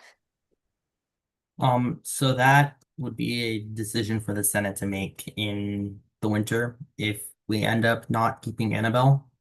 So that would be a different discussion we would have then. I personally, I don't know if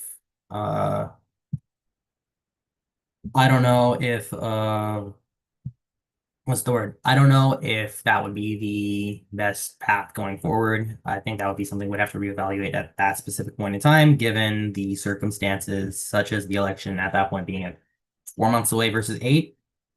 And I think, yeah. The other thing you asked was like, have we found anyone, or how are you concerned about finding anyone else, right? So again, that's not entirely like obviously that's the that's President Rod's decision to find a replacement end of the day. I think honestly though, if we start looking right now, then we probably could find someone else. Yeah, the vice chair could become the chair. There are people in elections board who could be tapped for that position. And there are vacancies in the elections board right now that are going to be filled in the next couple of months. And maybe one of those people could be like the most qualified person ever for this job. But ultimately, I also just don't think like this. I personally don't believe that the concern over trying to find someone who's a better fit, who's more qualified in the future, should mean that we should not do our due diligence and duly determine the qualifications of our current nominee right now. So I also wanted to say some other things in response to all the other people who have spoken. So just saying for now, I just don't want this to go on too long. So I think you already did have 2 times that you spoke, and then I was just letting you speak to answer questions. But I do want to. This would be my second, I believe, because there was a time I spoke specifically to answer one of Senator Cortez's questions, and I did nothing else. Okay. Are you okay with letting Senator Kong and Sean go first? Yeah, that's she fine. go? Yeah. Okay. And then that will be your second, I think. Okay. Senator Kong, go ahead. I think this is your last one.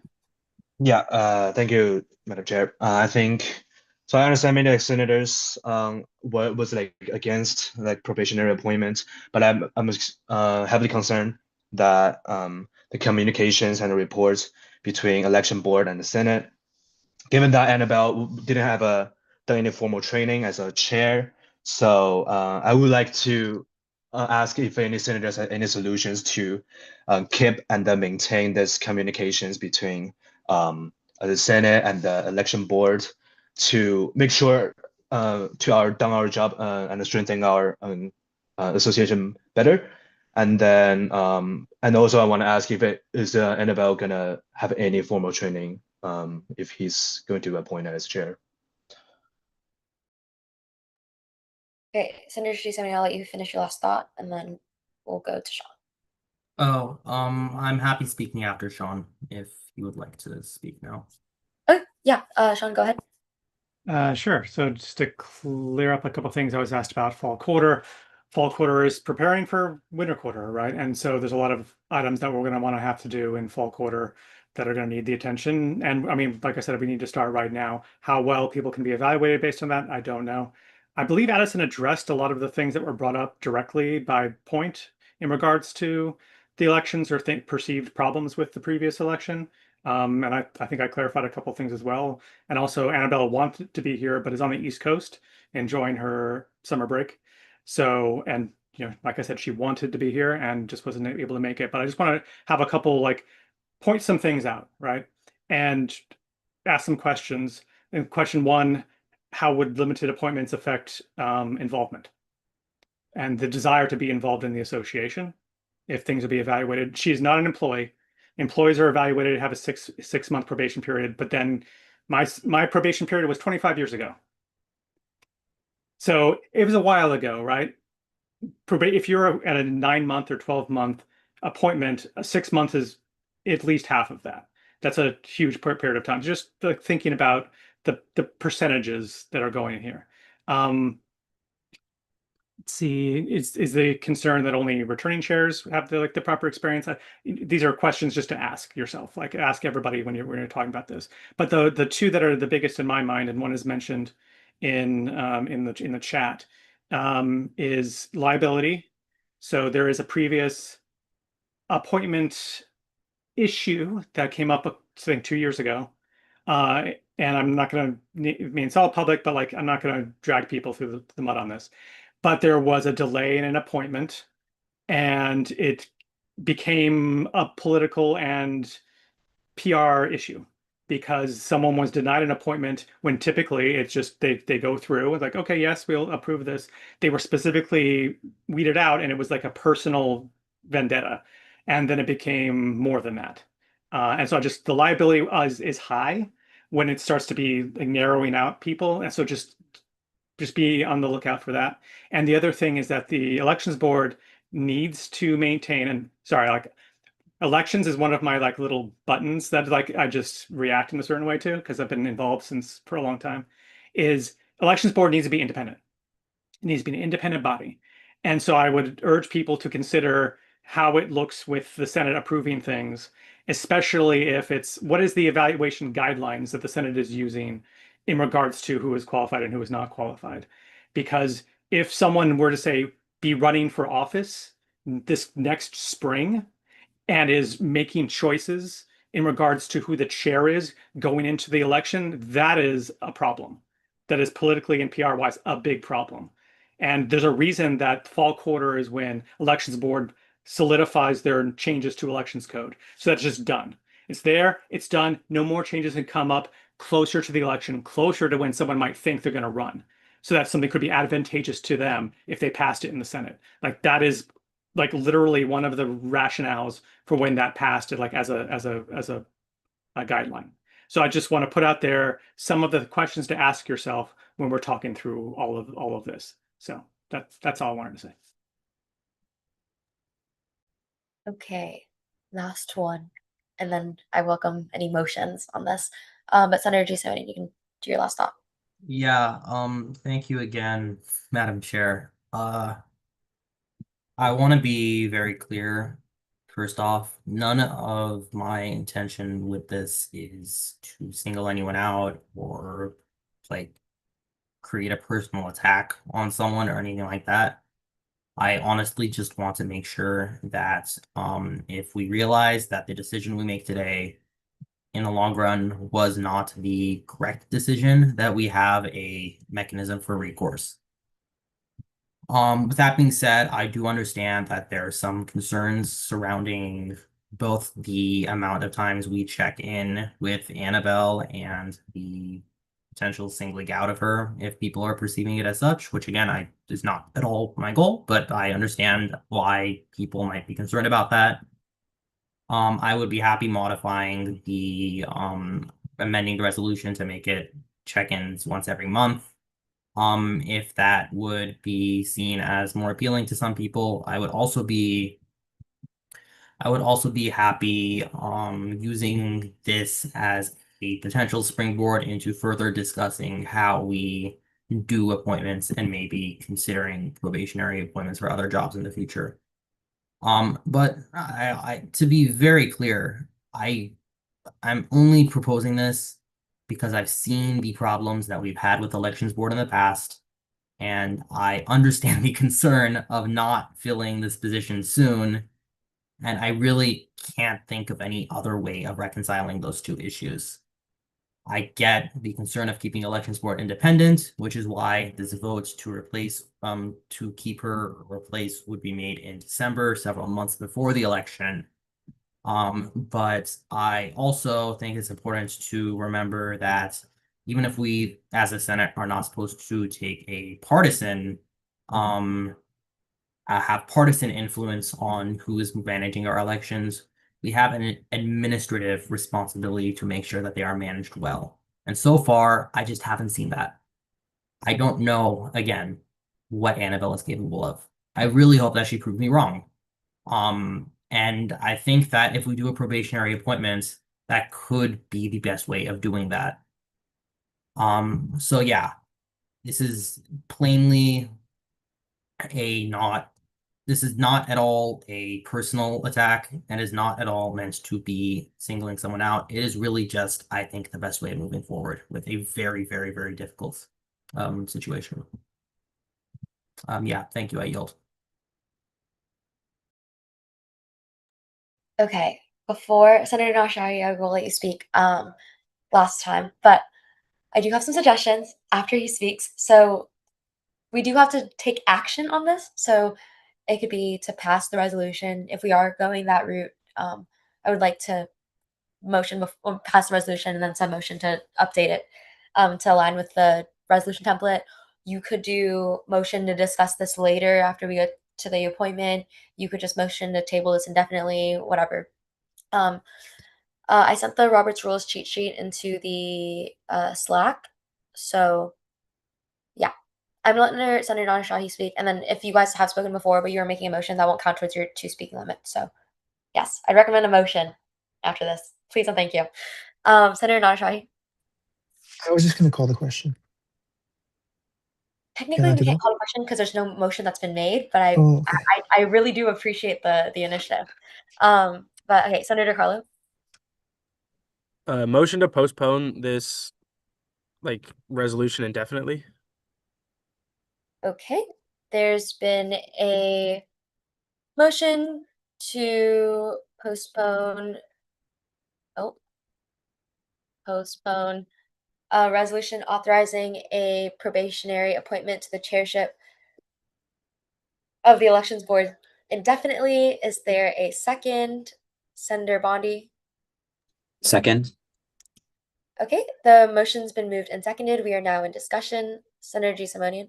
Objection. I was hoping we could actually make these amendments that I think would make this more appealing before we may take a final action on this resolution. I think that's the best way moving forward. So, according to Robert's Rules, from my knowledge, we are in discussion now, so you can say what you want to say. speak limits have started over, so you can speak twice again. So we are in discussion, and then if someone would like to call the question and end discussion, that would be a vote.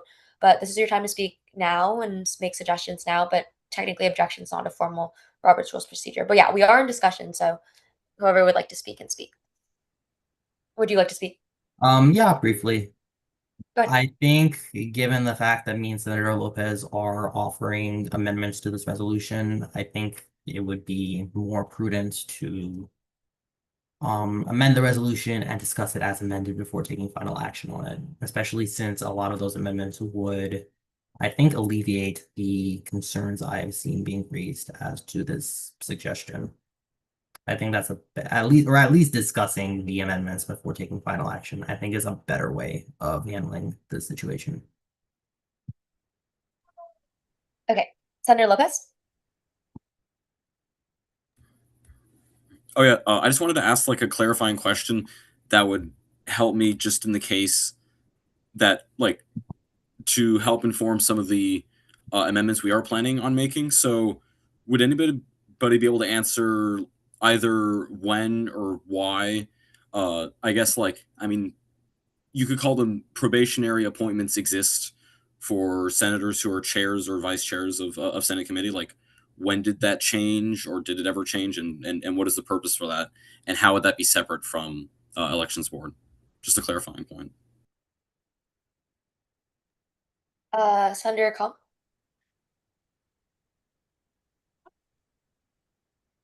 Yeah. So my concern about this resolution is to maybe to strike through this resolution onto the agenda for today, and then we can see if Senator Joseph Monian would add any amendments on that. I don't think postponing indefinitely is to completely kill this resolution. So I would say the best action to take is to strike through for today, and then we'll see happen after that.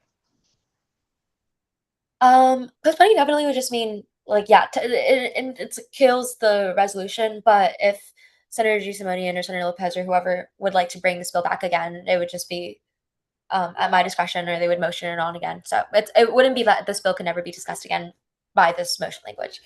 But yeah, Senator DiCarlo.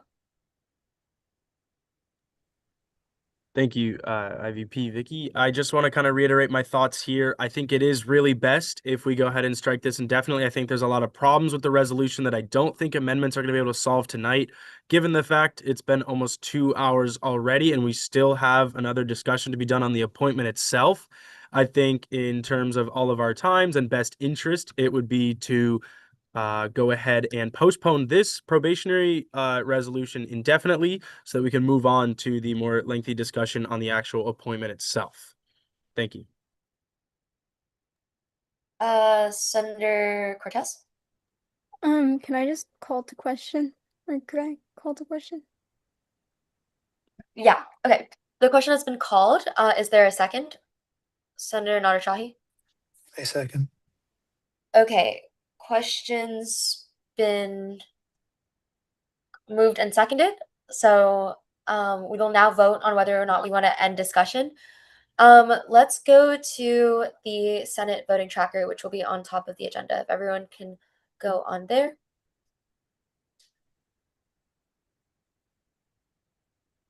And it will be motion 1, and this is to call the question, or in other words, end the discussion on this motion.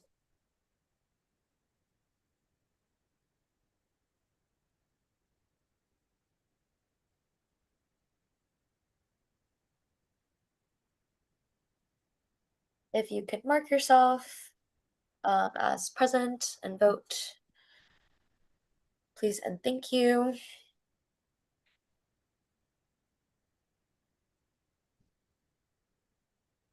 If you haven't voted for like 2 votes, I might just mark you as absent. So please mark yourself, please and thank you.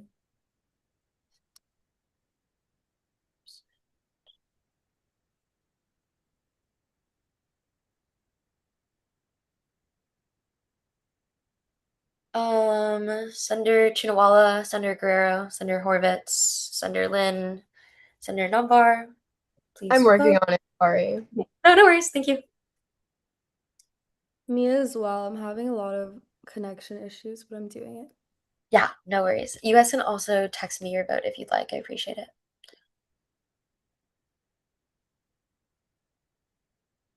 Senator Chunawala, Senator Horvich, Senator Guerrero,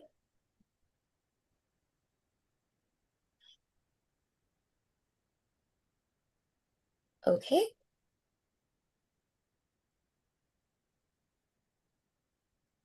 The voting tracker, it's on the top of the agenda if anyone needs help.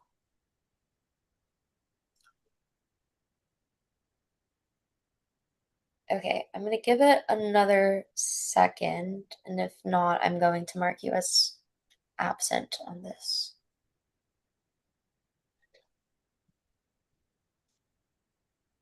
Senator Chunawala looks like, oh, lovely. Okay. Senator Horvitz, I'm going to mark you as absent. Senator Guerrero, I'm going to mark you as absent. And then if you're missing for another vote, I'm going to mark you as tardy. Okay. I believe I'm still missing one. Senator Lynn, do you just want to text me your vote? Yeah, that would be great. And then I can be present. Thank you. I texted you. Yes, I see it. Appreciate it, Chair. Yes. Okay. 13-3-0. So we voted yes on ending the discussion.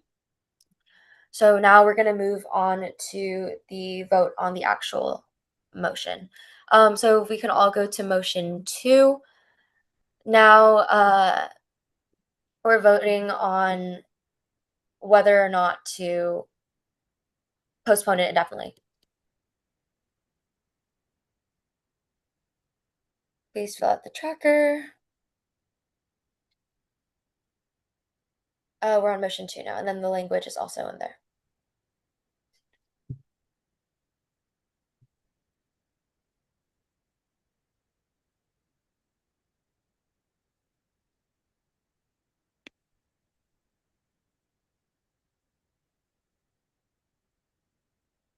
Guys, please vote so we can move on.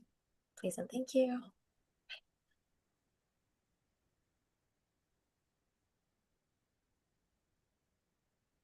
Motion 2, motion 2, motion 2. Okay, Senator Guerrero, Senator Horvitz, Senator Koteru, Senator Namvar, Senator Shi. Okay, I'll give it like another few seconds. Okay, Senator Guerrero, Senator Horvitz, I'm marking them absent. And then I will put them as tardy on our thing.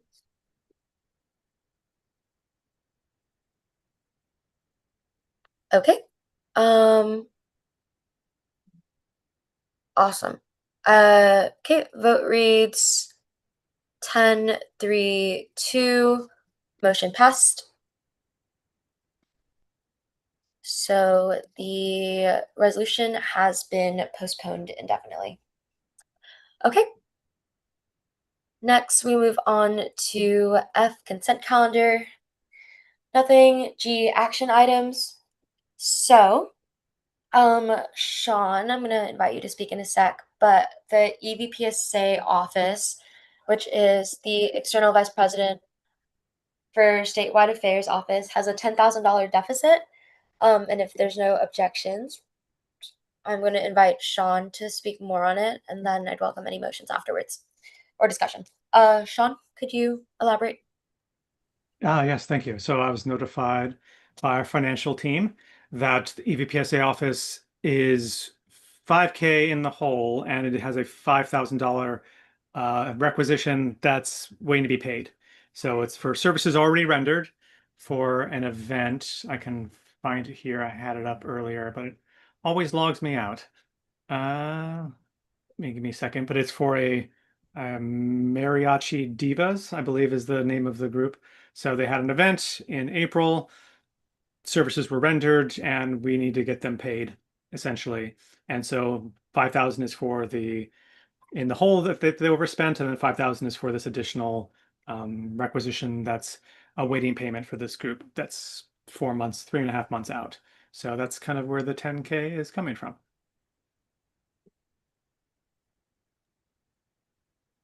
Okay. Is there any discussion on this? Yeah, my suggested motion, we kind of do have to address this deficit, so we do have to move money. And it would be from our reserves, and it would need a 3/4 vote to pass.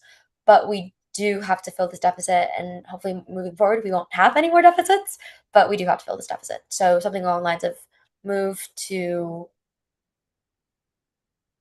pull $10,000 from AS reserves to fill the EVPSA office deficit. Worded better than that, but yeah, something along those lines. Welcome any motions? You can try.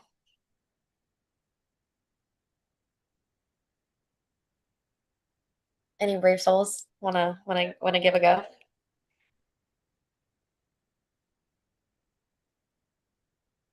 No, no brave souls. No one wants to Wait, say can you anything? like repeat? Oh, sorry, I was gonna say, can you repeat what you just said? Oh, yes, no worries. But yeah, I'll repeat and then I'll call on Senator Oshai. Something along the lines of move to address the EVPSA, or I don't know. Wait, sorry, now I'm struggling. Sean, welcome any suggestions, but move to pull $10,000 from AS reserves to address the $10,000 from AS reserves to address the EVPSA office deficit. Actually, that was pretty good, but if Sean has better wording. It is account 492, if that helps. The EVPSA office. Yes. Okay, so like something like $10,000 from AS reserves to account 492 to address their $10,000 deficit. Senator Nadershahi? I motion to move $10,000 from AS reserves to account 492 to address the EVPSA's office's $10,000 deficit.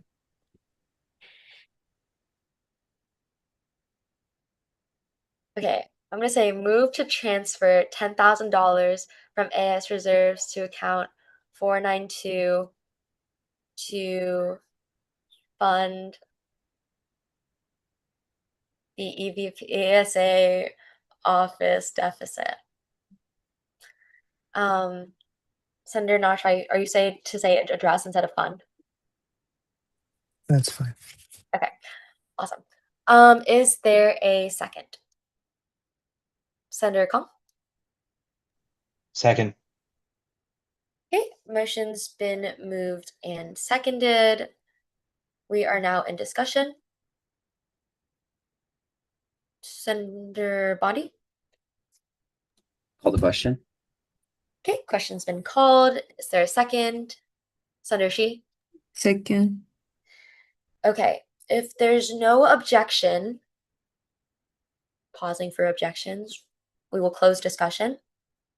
Okay, awesome. And now we will move to a vote on this motion. If everyone can go to motion 3 on the Senate voting tracker, please. And then this needs a 3/4 vote. So please vote. Let's make this fast. Yes, so speedy. Love all the greens. Thank you so much.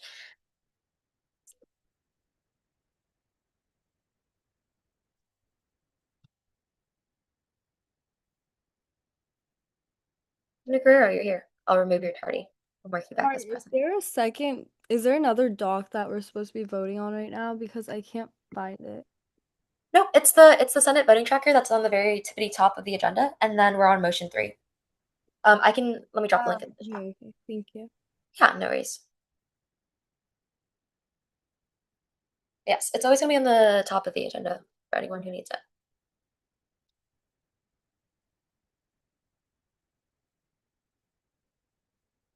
Okay. Wow, good job, guys. This was beautiful. Senator Horvitz, I don't know if he's here. Okay, I will mark him as absent. Okay, 1700 motion passed. Yay. So yeah, we'll be transferring $10,000 to fill their deficit. Lovely. Anything else in action items? None. Recess. None recess for you guys. I'm so sorry. We won't try to finish this up. Okay, we'll move on to committee reports. Anything from finance? No. Our finance chair, Chair Adam Mohara, he, according to legal code, he'll be coming like 4 to 5 times every quarter. And since summer is a little different, he's going to be coming to at least one of our next Senate meetings, and then he'll also hopefully be coming to our finance policy training as well. But yeah. Next, I2 Standing Committee on Outreach. Yes, I did. Or wait, can I just talk or no? Yeah, Senator Cortez. Thank you. Okay, great. Okay, yeah, so it was just a little bit of things to update. We'll be done with all like applications and hiring people by the second to last week of August. And then also, this is something that the IVP and I were kind of talking about, kind of doing more of a form for committees to like submit any publicity stuff. What this would mean is that I would create a Google form and we'd have like kind of like a unified Instagram on AS instead of having each committee like basically have their own Instagram. So it wouldn't be like outreach Instagram or something like that, finance Instagram, stuff like that, just to make us seem more unified. And then just also having outreach this year have a bigger part in like what we're supposed to do, which is outreach. And then also I'm making a general flyer for hiring that I'm gonna send as a mass email. So if like the chairs could send me their information or like whoever hasn't requested a mass email and hasn't sent one out, if they could send me all of their information for their committees. And then I'll send you guys the flyer as well beforehand. So if you guys want to change or add something like that. But yeah, I was kind of just like preemptively forming you guys like of the plans to unify our committees more this year. And IVP Vicky can also talk more about that if she would like to. Yeah, thank you, Senator Cortez. Outreach, anything else? Senator Lopez.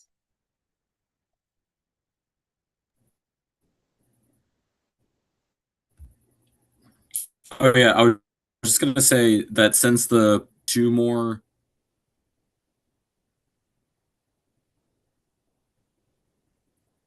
outreach interviews, and I know that Senator Cortez has also completed at least one more, and we are, yeah, if I'm not mistaken, the mass email has been preempted to be sent today. Is that correct? That's what I had received most recently. Just wanted to update on that if that's possible. Yeah, that was separate. Like that was before, or like that was the committee one, like the outreach one. And then IVP and I, we had like a meeting about talking about making like a big one that we for like everyone, for all committees. Yes. Yeah.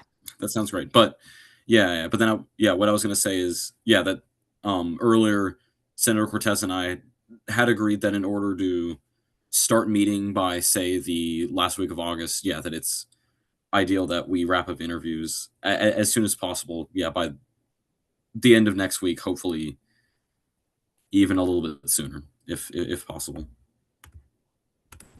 Okay, thank you, Senator Cortez and Senator Lopez for the updates. Standing Committee on Liaison. Any reports?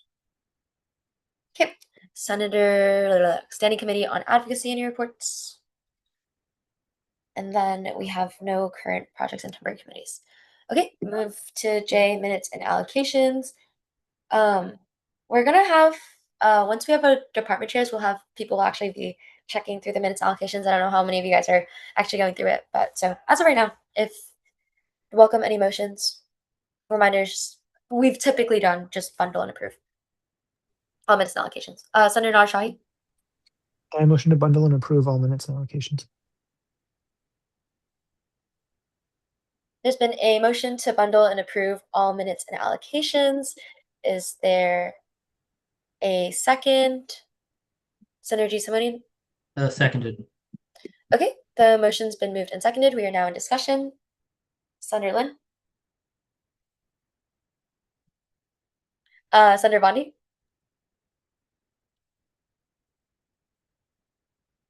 Call the question. Okay, question's been called. Is there a second? Senator Lynn? A second. Okay, motion's been moved. The question has been moved and seconded. If there's no objections, we'll end discussion, and then now we'll move to a voice vote. All those in favor say aye. Aye. Aye. Aye. Aye. Okay, all those opposed? Okay, awesome. Motion passed. Aye. Okay, thank you. Okay, we'll move on to K, appointments and resignations. The floor is open. Senator Cortez? I don't know if I'm doing this right, so I'm sorry. Motion to vote and approve Annabelle Winnan as future elections chair. Move. Yeah, no, I appreciate the effort. Yeah.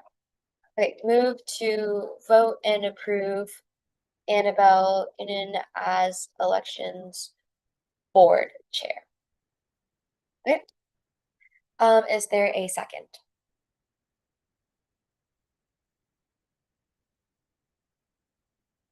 Senator Bondi? Second. Motion's been moved and seconded. We are now in discussion. Senator G. Simonian? Yeah, thank you, Chair. I know it's late. I don't want to take too much time, but I do want to express my concern if the Senate has decided that going the probationary option is not the way to go, which I understand the concerns behind that, of course. I want to express my concern with offering Annabelle a full year appointment today. Especially given the fact that she has not at least like even come to the Senate to explain her side of everything yet. I personally was under the impression that she was going to come today. That's what EJ told me last week. I know you told me a couple days ago that you invited her, Vicky. I also recognize you never explicitly said she said yes, but I was under the impression that she was going to come today. And had she come today and had she had a conversation with us, I think we would be in a better position if we're going to go with the full year option to make a rational choice. But she has not.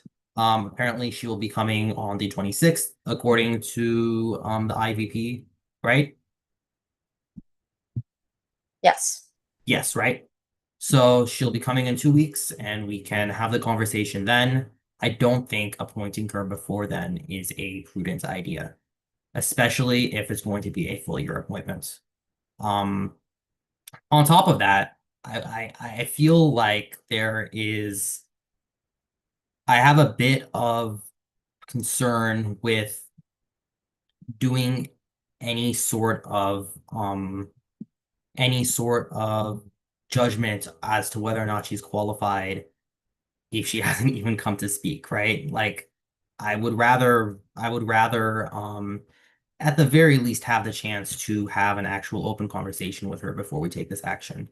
And my understanding from the discussion that was had on the last my last proposal was that the general consensus is that what Elections Board is doing right now is not so pertinent that we can't wait 2 weeks to make a final decision, right? There's not an election in 8 months.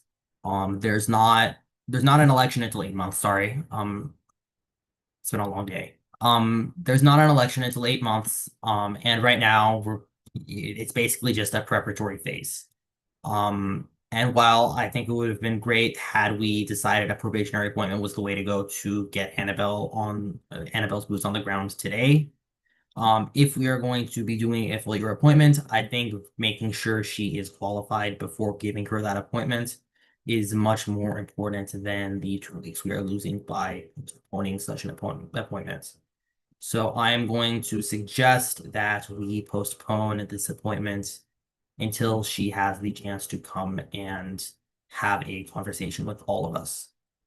But yeah, that's just my 2 cents. I yield. So many hands. I appreciate the engagement, guys. Did want to clarify one thing.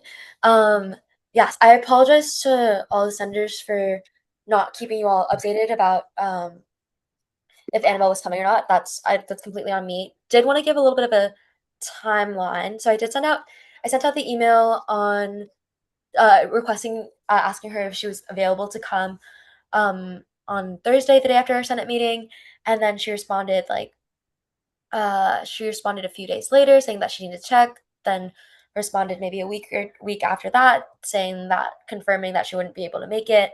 And then we've been talking for the past, on Tuesday and stuff about confirming whether or not she could make it or not. So she I kind of found out last minute as well, but I should have let all senators know. So I apologize for that, but just wanted to clarify the timeline to everyone. Did not see which hands were first, so I'm just going to call whoever's on front of my screen. So Senator Kotero. Thank you. I understand your concern, Senator Giusimonian. However, I do think we are kind of singling her out a little too much, simply because we've never called anyone to, defend themselves or talk to us for an appointment before.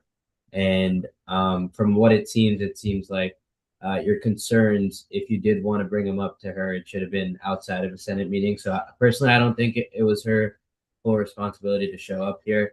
And despite that, she did send a proxy who I feel like was very qualified in outlining her interest or her intentions with the position. And so I don't think you can really hold that against her, especially in the middle of summer when she's on vacation. I feel like she did her part, and it shouldn't, we shouldn't be asking so much of her when we aren't doing the same for appointments of other chairs.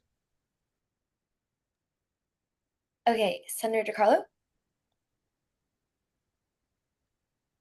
Thank you, IVP Vicky. I fully agree with Kotero, and I just kind of want to throw some more things out there. Obviously, there's an old idea in the story of Goldilocks that everything can be somehow too hot, too cold, too hard, or too soft until eventually something is finally considered just right. I bring that up because after everything we've discussed tonight, I think we need to ask ourselves a very simple question. What would actually be enough?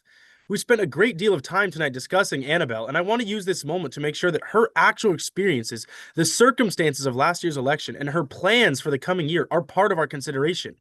Annabelle's an incoming sophomore, double majoring in global studies and political science, and her experience with elections extends beyond associated students. Before coming to UCSB, she worked with the League of Women Voters in a nonpartisan capacity, including organizing candidate forums and meet and greets. At UCSB, she served on the elections board for 2 quarters before becoming the chair, very rushed during the spring quarter. This summer, she's continued gaining experience with the electoral process through an internship with a congressman and work involving his campaign. I also think the circumstances under which she became elections board chair deserve to be stated clearly. She became chair, as we've talked about, less than 2 weeks before the election after the previous chair graduated during winter quarter. 2 additional members of the board also graduated, meaning that the board, designed to have 8 members, entered the election with only 5. Despite assuming leadership in those circumstances, Annabelle remained in the position, completed the election, and afterward hired 3 new members to rebuild the board. With 2 subsequent departures, she has already identified filling the remaining vacancies as an immediate priority before the next academic year begins.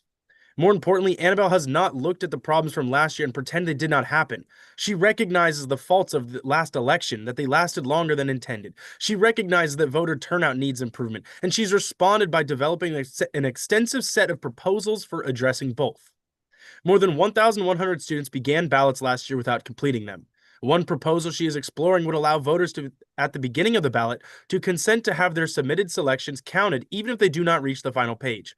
with unanswered questions treated as abstentions. She also wants to examine the structure of the ballot itself, placing candidate elections before policy and fee questions, reducing unnecessary pages, moving lengthy amendments, language to supplemental materials, and presenting complicated fees through clear graphics and explanations. Her vote out turnout plans go considerably further. She wants election board outreach to begin during week 0 rather than waiting until election season. That includes participating in the involvement fair, putting election information into welcome materials, expanding outreach in the residence halls, visiting lectures, using QR codes throughout campus, working with student-facing departments, and sending students a direct link to their voter portal when voting begins. She's proposed physical voter guides explaining candidate and measures in accessible language. She's discussed voter education events where students could learn what elected officials could actually do and understand the issues appearing on their ballot. She wants more interaction between candidates and voters through the informal candidate meet and greets. She wants current senators involved in helping prospective candidates understand what these positions actually entail. She has proposed incentives for participation ranging from I voted stickers and food to larger voter raffles, while still recognizing the logistics of those proposals would need to be worked out. She's discussed longer campaign periods, better candidate training, earlier party organization, and stronger efforts to encourage students who might otherwise never considered running for office to become candidates. She has even proposed analyzing turnout data to identify which portions of the student body are least represented and directing outreach towards those communities. And some of her ideas are deliberately long-term. She has identified reaffirmations as one contributor to ballot length and recognizing that changing the system would require a constitutional amendment rather than something the elections board could simply change on its own. I mention all of these proposals because there has been considerable discussion tonight about Annabelle's performance last year. Her response to that experience has not been to dismiss criticism. Her response has been to identify what went wrong, determine what can realistically be changed, and arrive with specific ideas for changing it. There will undoubtedly be proposals on this list that require modification. Some will require collaboration with this very Senate. Some may ultimately prove impractical. Others may require constitutional or legislative changes. But that is precisely why I think her plans deserve to be part of tonight's record. Sorry to interrupt. I don't want it to go too long. I appreciate it. I appreciate your spiel. I'm gonna have you stop for now. You can speak a second time. I'm going to be limiting, since there's a lot of people who have their hand raised, and I want to make sure everyone has the opportunity to speak. I'm going to limit speaking times to 1:30. If anyone has any objections to that, feel free to say it now. But I would do it in 1:30. We'll see how that goes. Let me know if you have an issue with that. But yeah, I just want to make sure everyone gets an opportunity to speak once and twice. Two times a day. Okay, so 1:30, moving forward. If that's good with everyone. Okay, Senator Kong. Thank you, Chair. So I'm still on my position to say that I'm very looking forward to looking to gain firsthand experience from her and speak directly with her, especially with all the senators. I think all the senators must be aware that the direct experience that she can bring forward.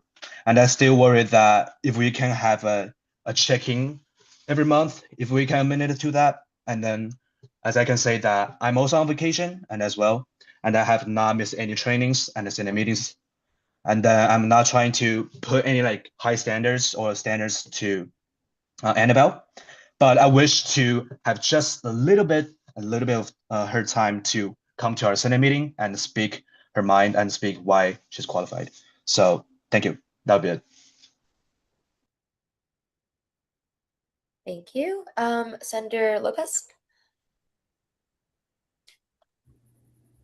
Oh yeah, I was gonna say that I entirely understand the risks that DiCarlo and many others have reiterated, which is essentially that that it appears that we're singling her out, and that in many instances the amendment the resolution as is with any amendments will not work out in the sense of it looks like no matter what we do in terms of I was also just going to mention that we were able that at first we postponed the appointment of Safahi, and not to say that any of these appointments or lack thereof are similar, but what I did want to mention is that since we have now confirmed that Annabelle will be coming to the next meeting, that it would be wiser for us to just postpone Annabelle's appointment just by 2 more weeks,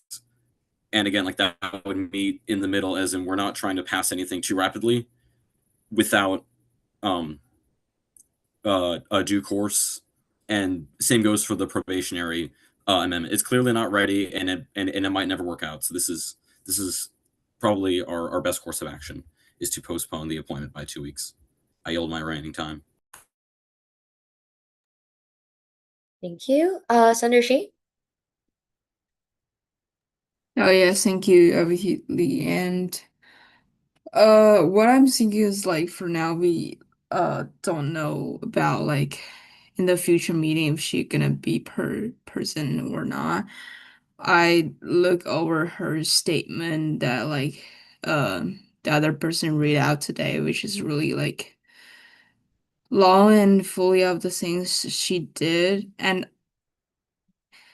we think about she's like lack of experience or not like be prepared for the training, but the things is like she get the chance to be the chair of the election board right now is after the like in there the election board voting, I assume, right? It's like I don't know how like she get the position, but like it's after the election board thinking about like she could be this position.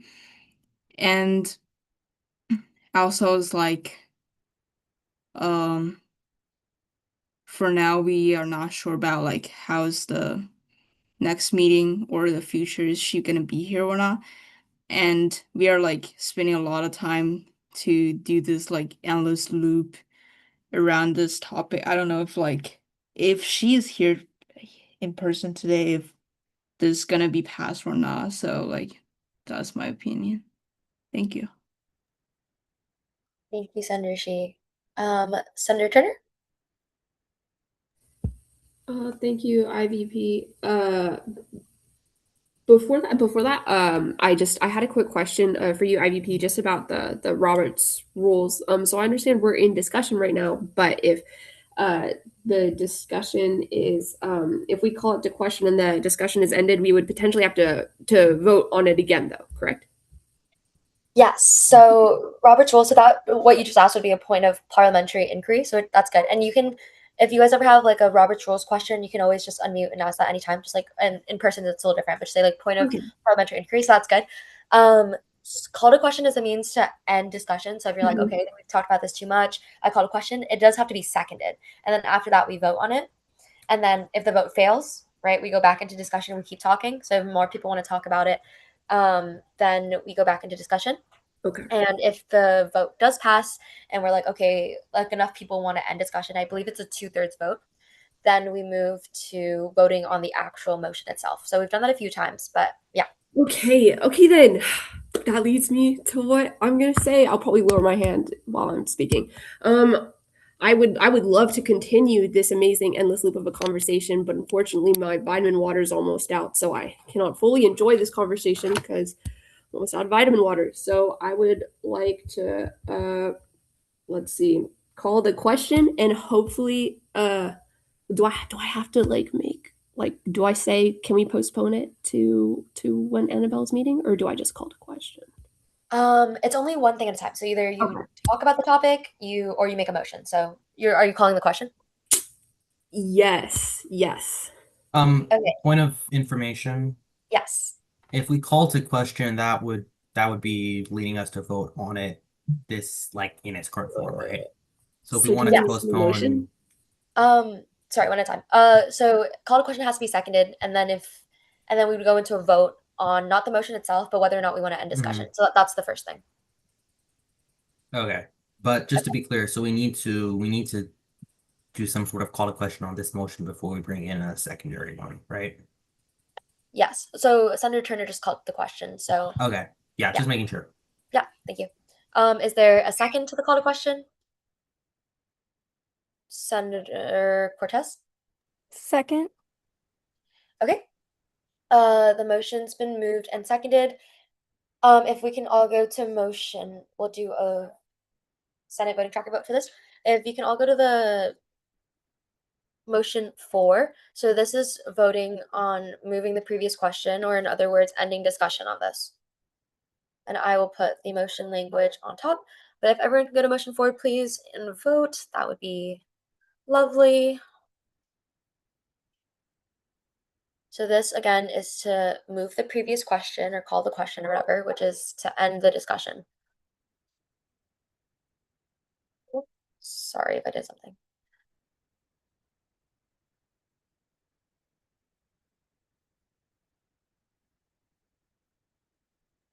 This is speedy voting. I appreciate it a lot, guys. And mark yourself as present if you voted as well, please. Thank you, thank you.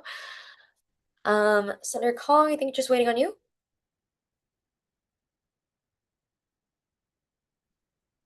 Awesome, guys, that was so speedy voting.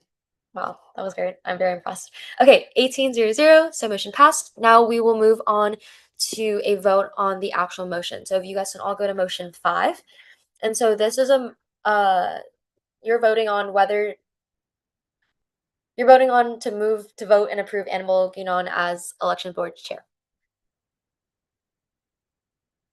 Motion 5.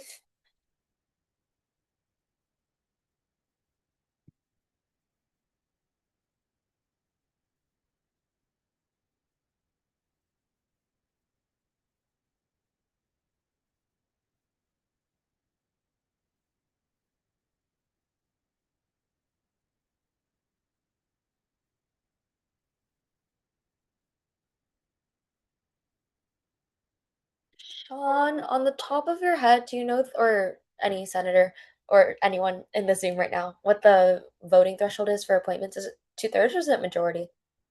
For elections board specifically, it's a 2/3. Okay, thank you, Senator Houston. Yeah.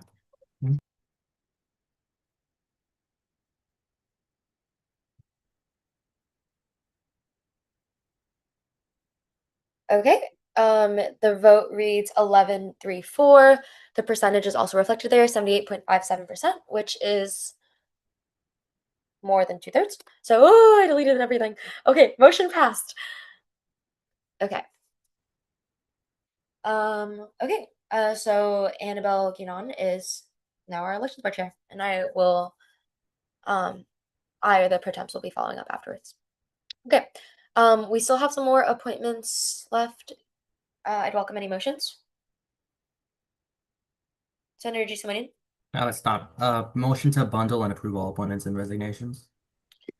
Okay, there's been a motion to bundle and approve all appointments and resignations. Is there a second? Senator Bondi? Second. Okay, motion's been moved and seconded. We are now in discussion. Senator Kong? Call a question. Okay, question has been called. Is there a second? Senator Shi? Second. Okay, question has been moved and seconded. The question has been moved and seconded. If there's no objections, we will end discussion. Awesome. And now we will move to a vote on the motion. All those in favor say aye. Aye. Aye. Aye. Aye. Lovely. Thank you. All those opposed? Okay, motion passed. Awesome. We'll move into L discussion items. Any discussions? Awesome. M remarks. No remarks. Okay, if there's I swear I'm gonna make this super, super quick. Won't waste your time. If there's no objections, going to move back to D7 just real quick. No objections? Okay. The bill and resolution template are going to be in the drive. I'm like updating it right now. But if you have any questions or if anything's confusing, please text me. But yeah, moving forward, if you're planning on writing any legislation, please adhere to the resolution and bill template. The first tab is like what you can like copy itself. The second tab has like details on how to write it, and the third one is an example. But Senator Giusimonian's two bills, I aligned them properly, so you can also reference that. But yeah, I will be putting that in the drive, so please use those templates. And then if you need a reference, it'll either be in the examples or you can look at Senator Giusimonian's two bills, which I formatted it to match. Okay. Thank you guys for letting me take some of your time. We'll move on to N, acceptance of agenda. Floor is open. Senator DiCarlo? Motion to approve agenda. Typically we do move to approve the agenda as amended. Move to approve agenda as amended. Okay, move to approve the agenda as amended. Is there a second? Senator Nader Shahi. I second. Okay, motion's been moved and seconded. We are now in discussion. Seeing none, we'll move to a vote, a voice vote. All those in favor say aye. Aye. Aye. All those opposed? Okay, awesome. Motion passed. Okay, this one doesn't need discussion, I think. Is there? No, I don't really remember. Whatever. Okay. We're in adjournment. Floor is open. Senator Nader Shahi. Move to adjourn the meeting at 9:06 p.m. There's been a motion to adjourn the meeting at 9:06 p.m. Is there a second? Senator DiCarlo. Second. Okay, motion's been moved and seconded. We're now in potential discussion. Senator Lopez. Oh yeah. I was just gonna ask one brief thing. It's very adjacently related to what we just talked about, but I mean, again, I don't know exactly like why my question wasn't answered, but I had a question maybe about 30-40 minutes ago, just regarding like Senate committee structure. Just I don't know, as like something that I was kind of confused on is like what is the purpose of chairs and vice chairs I guess being subject maybe to like reappointment or being like shifted around every quarter. That was just something that I heard last year. I just wanted to generally know, and I felt like this is the best place to ask that. Okay, so typically during discussions, it does have to pertain to the motion, and I just checked my Robert's Rules cheat sheet. If you guys have looked over that, technically there is no adjournment. There's no discussion for adjournment. We just vote. But I will address your question, Senator Lopez, after the meeting if you just want to stay back for a sec. But yeah, we're just gonna vote on this now. There's no discussion on adjournment. So Okay. all those in favor say aye. Aye. Aye. Wow, so enthusiastic. Any opposed? Okay, meeting adjourned. Yay! Thank you guys so much. I hope you guys have a great rest of the evening. Wait, Bye-bye. IVP, what would you do if someone opposed? Huh? What would you do if someone opposed? Just a genuine question, because I'm curious, not looking to oppose or anything. I think for adjournment, according to my handy cheat sheet that I made, I think it's not debatable, so it's just a vote. So like most of us would have to vote no, I believe. Oh. Yeah, or there wouldn't be a second. Oh, okay. Awesome. If that's correct. Yeah. So I can leave now, right?